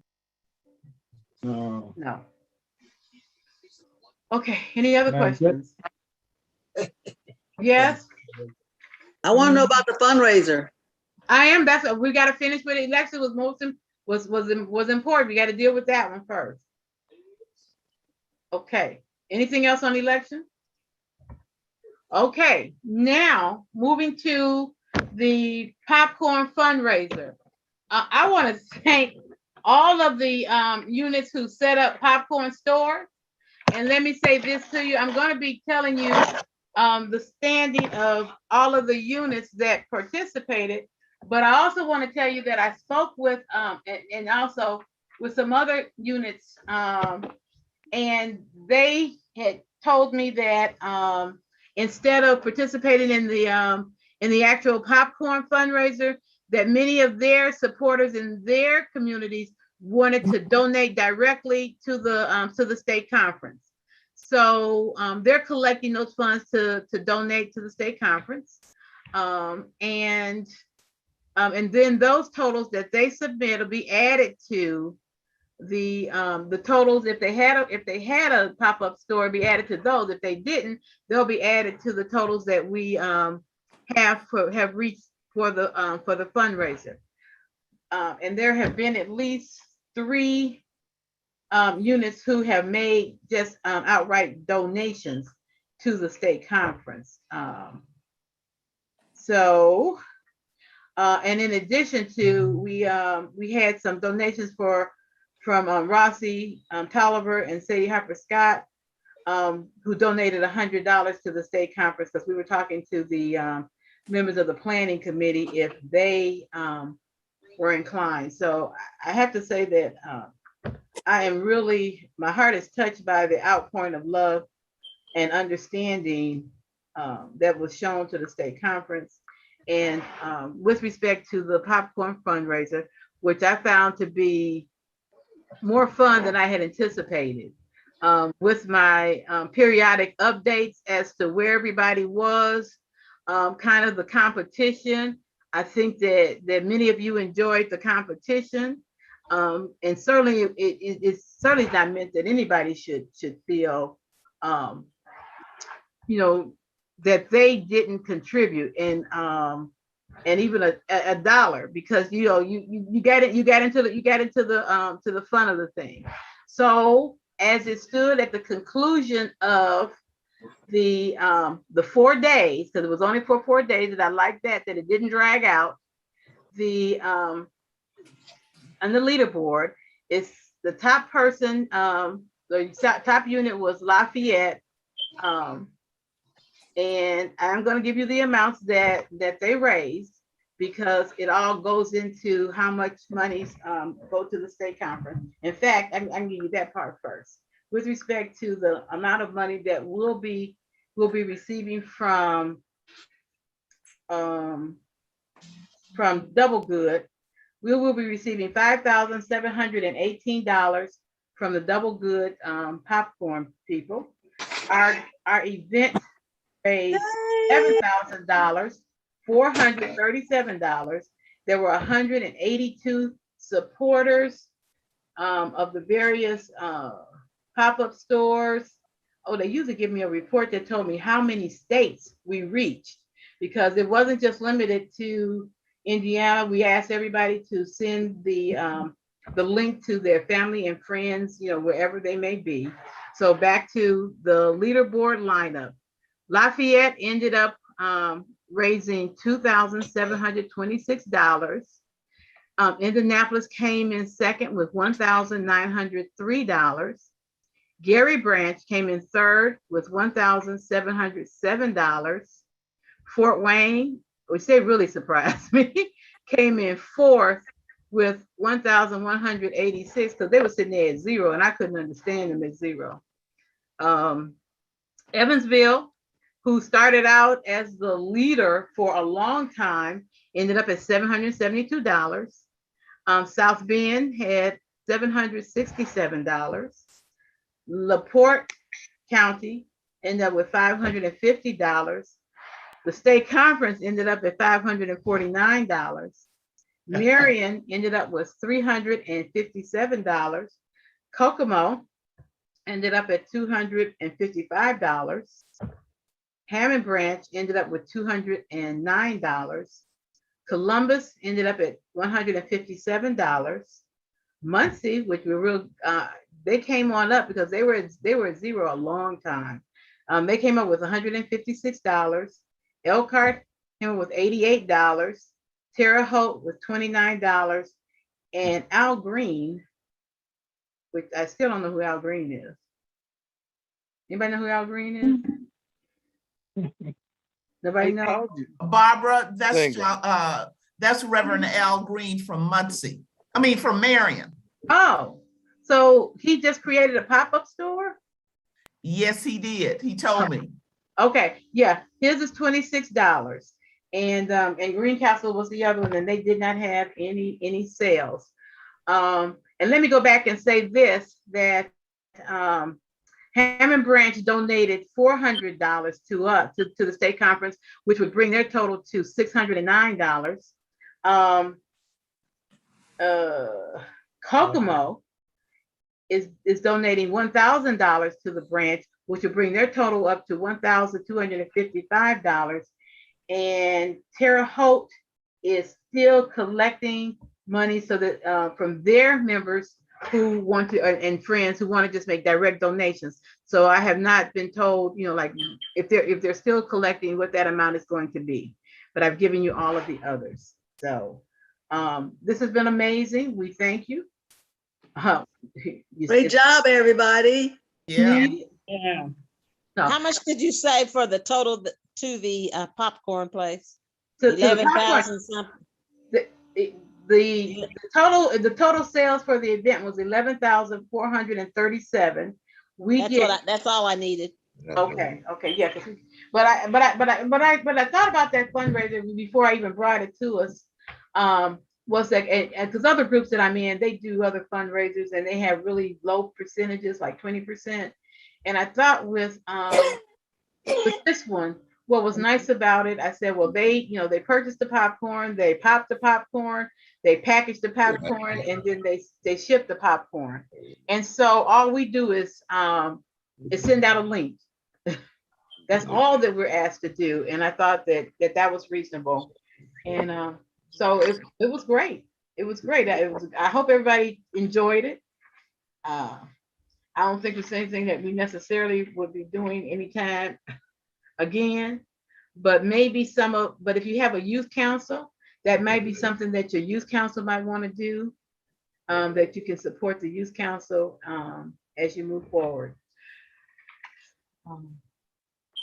So that is all that I have. Does anybody have anything for the good and welfare of the Indiana State Conference as we bring to close our second? Madam President, I just have a question. Yes, sir. I was nominated for the Breckenridge Award, and I don't know who won it and what was the deciding factors.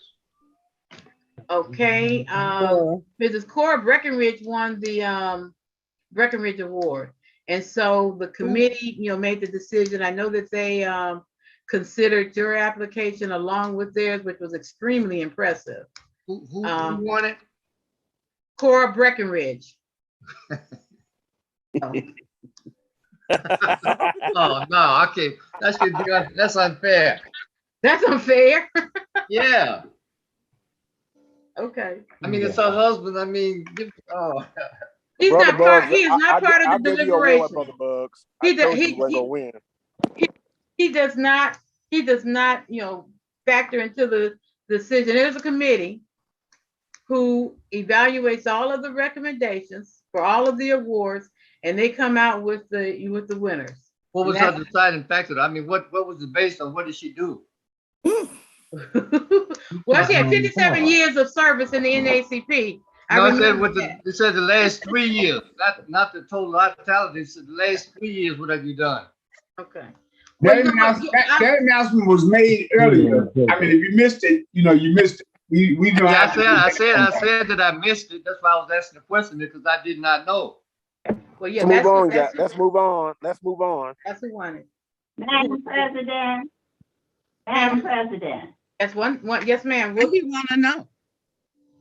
Madam President. Yes, ma'am. Yes, this is Mrs. Breckenridge speaking. And evidently the gentleman, I'm not sure who he is, but he does not know me personally, because anybody who knows me knows the service that I have given to this association.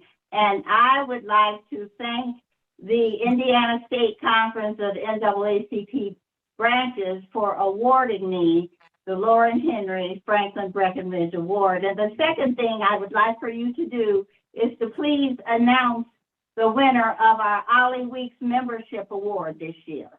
Oh, thank you. I'm so sorry. Okay. Yeah, and I meant to do this last night, and it just things kind of pile up. But the Ollie Weeks Membership Award is awarded to a unit who does kind of stellar work in membership over the past year, and who submits a laydown report at every event that we hold, laydown reports, and usually do quite a bit of memberships over that previous year. And the Ollie Weeks Award this year for membership will go to the Elkhart County branch. Okay, congratulations to Elkhart, because you do lead in membership. Madam President, one clarification. Ms. Breckenridge, this is Robert Buggs. I do know you and your husband very well. I was only making a joke, ma'am. I do know you.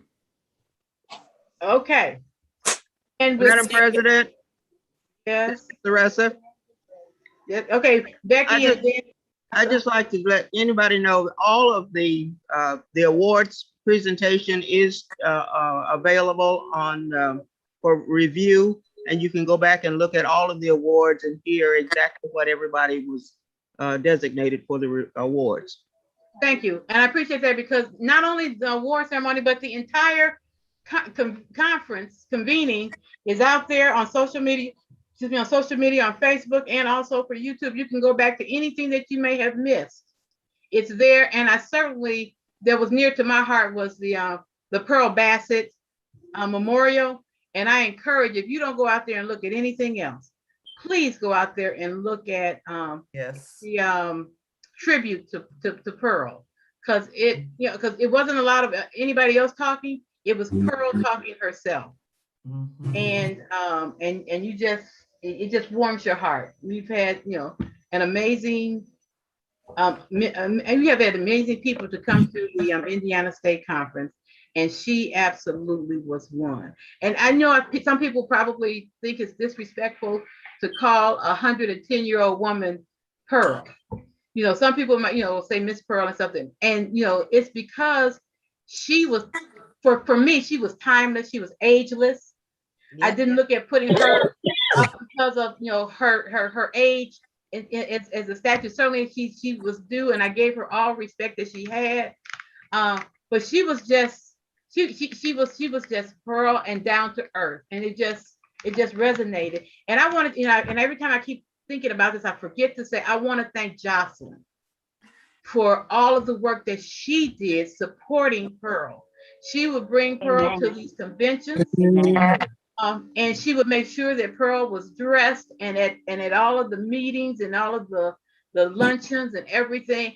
And I know how it is when you are dealing with someone who is of age, because That's great. That's great, Barbara. Thanks for doing that. Yeah, and That's that's when great. you know they're good. Yes. When people who are feisty, you know, okay, they feeling fine. If they get kind of quiet and docile, and then you know there's something wrong.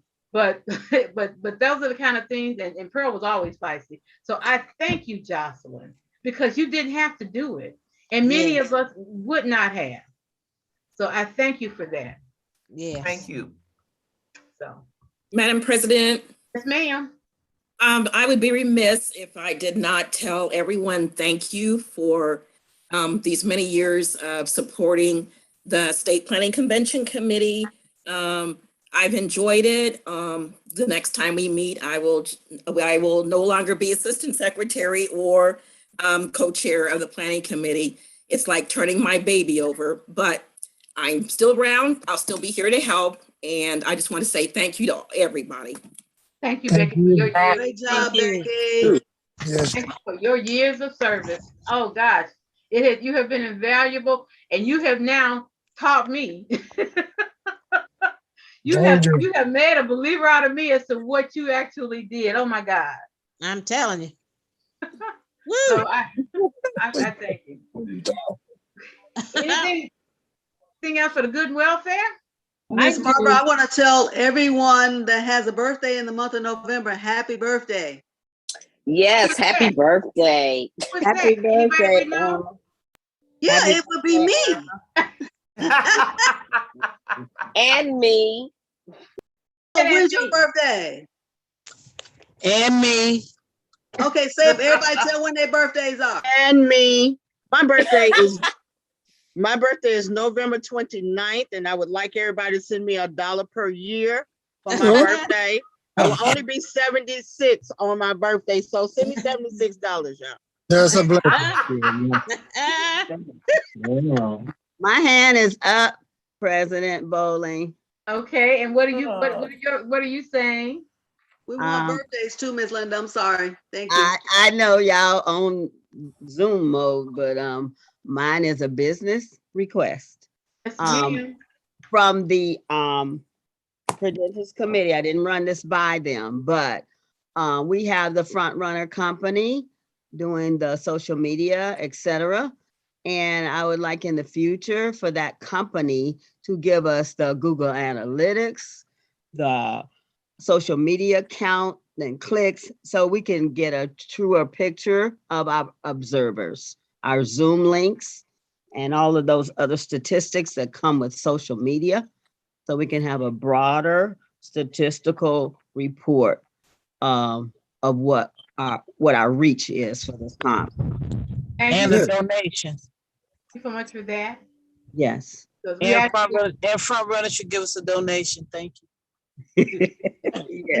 We actually asked for this last year from the Credentials Committee, but I don't know if it went anywhere. We did get it from Front Runner. We did get it from Front Runner last year up to February. Anything past that, we don't have. But up until February, we do have those statistics. Okay, can you share? I was on that committee last year. Ms. Becky, can you share that with me? I'll dig that email out. Thank you. And just moving forward, excuse me, I just have a sentence. Moving forward, we would like to make that a part of our ask, so that when we present from Credentials, we can also include that information.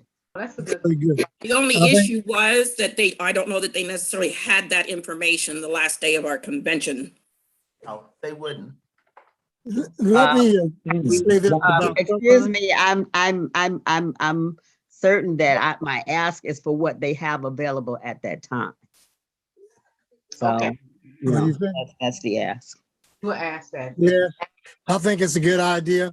And I want to say something in regards to Front Runner and the fact that this is our second year of engaging with them in this convening.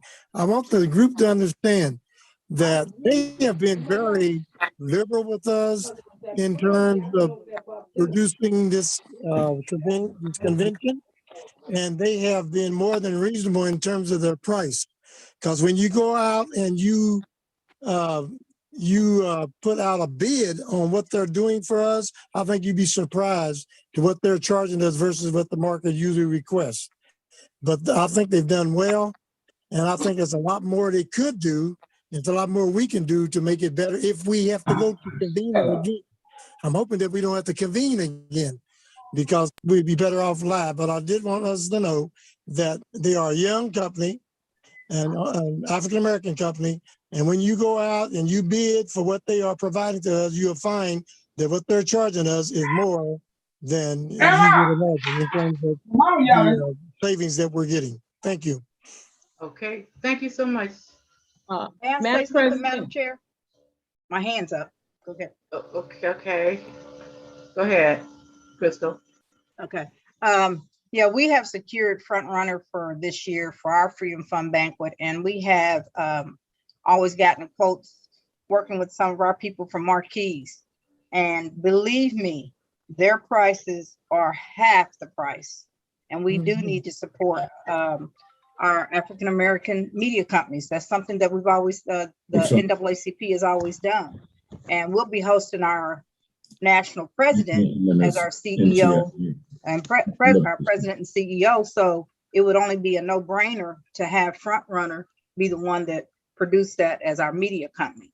So those are some of the things that we would really like to do. And then I would like to also have the ask of, I know our secretaries know how many memberships we have sent in each year, but could that be a part of the report every year? I think we used to get it of how many memberships have been sent in by each branch. So that should be part of your own, should be part of your own reports. You know, so yeah. So how do we know? So how do we know as a state collectively? I mean, how many memberships we've sent in as a total of membership? There would be no way for us to know that if you don't give it to us. Okay. So we can tally everything up once you. Madam President. Ma'am. Yeah, this is Cora Breckenridge, State Membership Chair. There is there has been a yearly membership report that has been sent. And Barbara, I know you would always get it to us, each state conference president. And on that report, it indicates each branch and how many memberships they have sold in life memberships, how many regular memberships, etc. And I don't know, we have a new national membership director, and I don't know if that report was sent out last year because of the pandemic, and probably not, because Barbara usually shares that with me, but I have not seen a copy of that report in the last several years now. So Barbara, though, as our state conference president, was always sent a copy of the membership report for the entire state of Indiana, and all state conference presidents receive that, Madam President. In the that would be great. Last few years, in the last few years, they have not sent out that report. But I was also asked to make the announcement that through the rest of this year, they're going to continue giving units 50%. I'm sharing the membership fee 50-50 with units, provided that they send and pay everything through the portal. I know y'all get ready to tell me about y'all can't get on the portal and all that can't get your credentials. I know. I'm just don't kill the messenger, but that's what they said. What I did bring up at the last board meeting was that we have not received our per capita. The state conference is entitled to a per capita on every membership that's within their state. That's right. National has not given that in many years. And it was brought up by President White out of Michigan that the very least that they could do was to keep it on the financial report as an obligation, so it doesn't get lost. And so after that, it kind of dropped off of the the reports, the financial reports. And at this last meeting, I brought that up again. And especially since, in the past years, we didn't really kind of push it because we know National was struggling, but National's kind of flowing right now. So I brought it up. And so they said, well, as soon as they can do a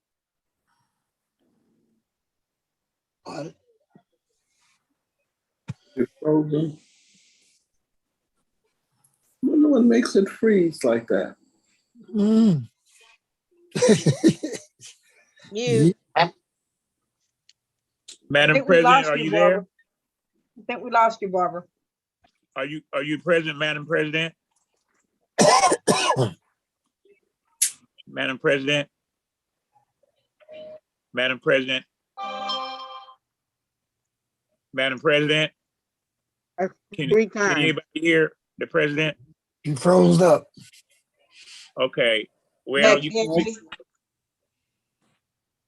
Madam President,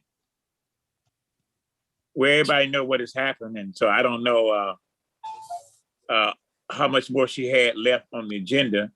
This is Jane Burgess, First Vice President. I don't know how much more she had on the agenda, and I don't know when she would return, but Burgess, excuse me. President Barbara Boland said you can close out the meeting because she got disconnected. But before you close, I have one thing. I want to add something on to what Gary Lavelle said about Front Runner. Front Runner or any other organization that do our media can only do a good job if we are doing our job timely. So all the presidents and all the secretaries and all the committee people that's on here, when we have deadlines for things, we definitely need to meet those deadlines so that we don't put other people under the gun. thank you, Mrs. Jess. And there being any more unreadiness, I want to thank all of you on behalf of our state conference president, Barbara Boland, for attending this convening convention, and all those delegates and everybody who did such a fine job and make this thing come out. Chairman Burgess. Yeah. I want to say something before you close out. I want to invite everybody. We have got General Honoree. I guess most of y'all probably remember him from Hurricane Katrina. He's going to be at a function that we're having, the Gary Branch, General Russell Honoree, on November the 20th. And we invite all of you all to attend and to support our efforts. That's General Russell Honoree, November the 20th, the Gary Branch. Thank you, Mr. Buzz. President Burgess. Could you spell that, please? Russell, No, I know Russell, but what's the last name? Honoree, Honoree. Thank you. Good man. President Burgess, this is Crystal Ratcliffe. I make a motion that we adjourn the meeting. Second. It's been moved to second that the meeting be adjourned. There's no question on an adjourned meeting, so thank you. Wait, we need a prayer from a reverend here, though. Please, who's a reverend? Reverend Cobbs? You have to be a reverend, isn't it? Huh? Reverend Cobbs? I'm here. Yes. Adjourn the meeting and then pray. Would you pray? I yield to Reverend Breckenridge as the senior. Okay, then. All right. Okay, this is Reverend Breckenridge. Let us pray. And I would ask that while we are not on the Zoom, we are on the call. Okay. And I would ask that all of you who can hear the sound of my voice, that you lower your heads and pray as we have this last prayer closing the conference. Reverend Let us pray. Heavenly Father, we thank you for the opportunity to have been in this convening during this year 2021 by the Indiana State Conference of Branches of the NAACP. We thank you, Lord, because we know that you made it possible.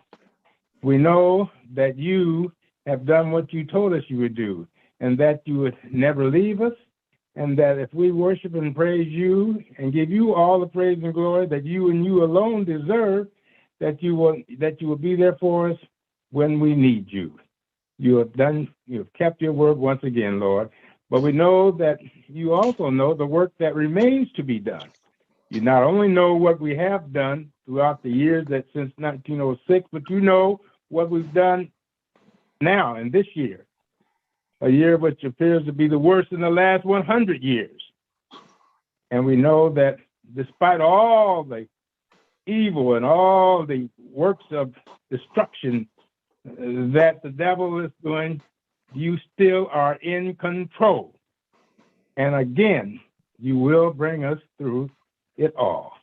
Bless all of these members and all of these officers and all the people who participated in providing this, and continue to bless them that we may continue the work of this, the greatest civil rights organization that ever existed. And we'll be continue to worship you because you are our God. We ask all of this in the mighty name of Jesus. Jesus, the one who came and delivered us. And this we ask that all of you say together, amen. Amen. Amen. Amen. Amen. And Bye. amen. See y'all next year. Amen. Thank you. Amen. Amen.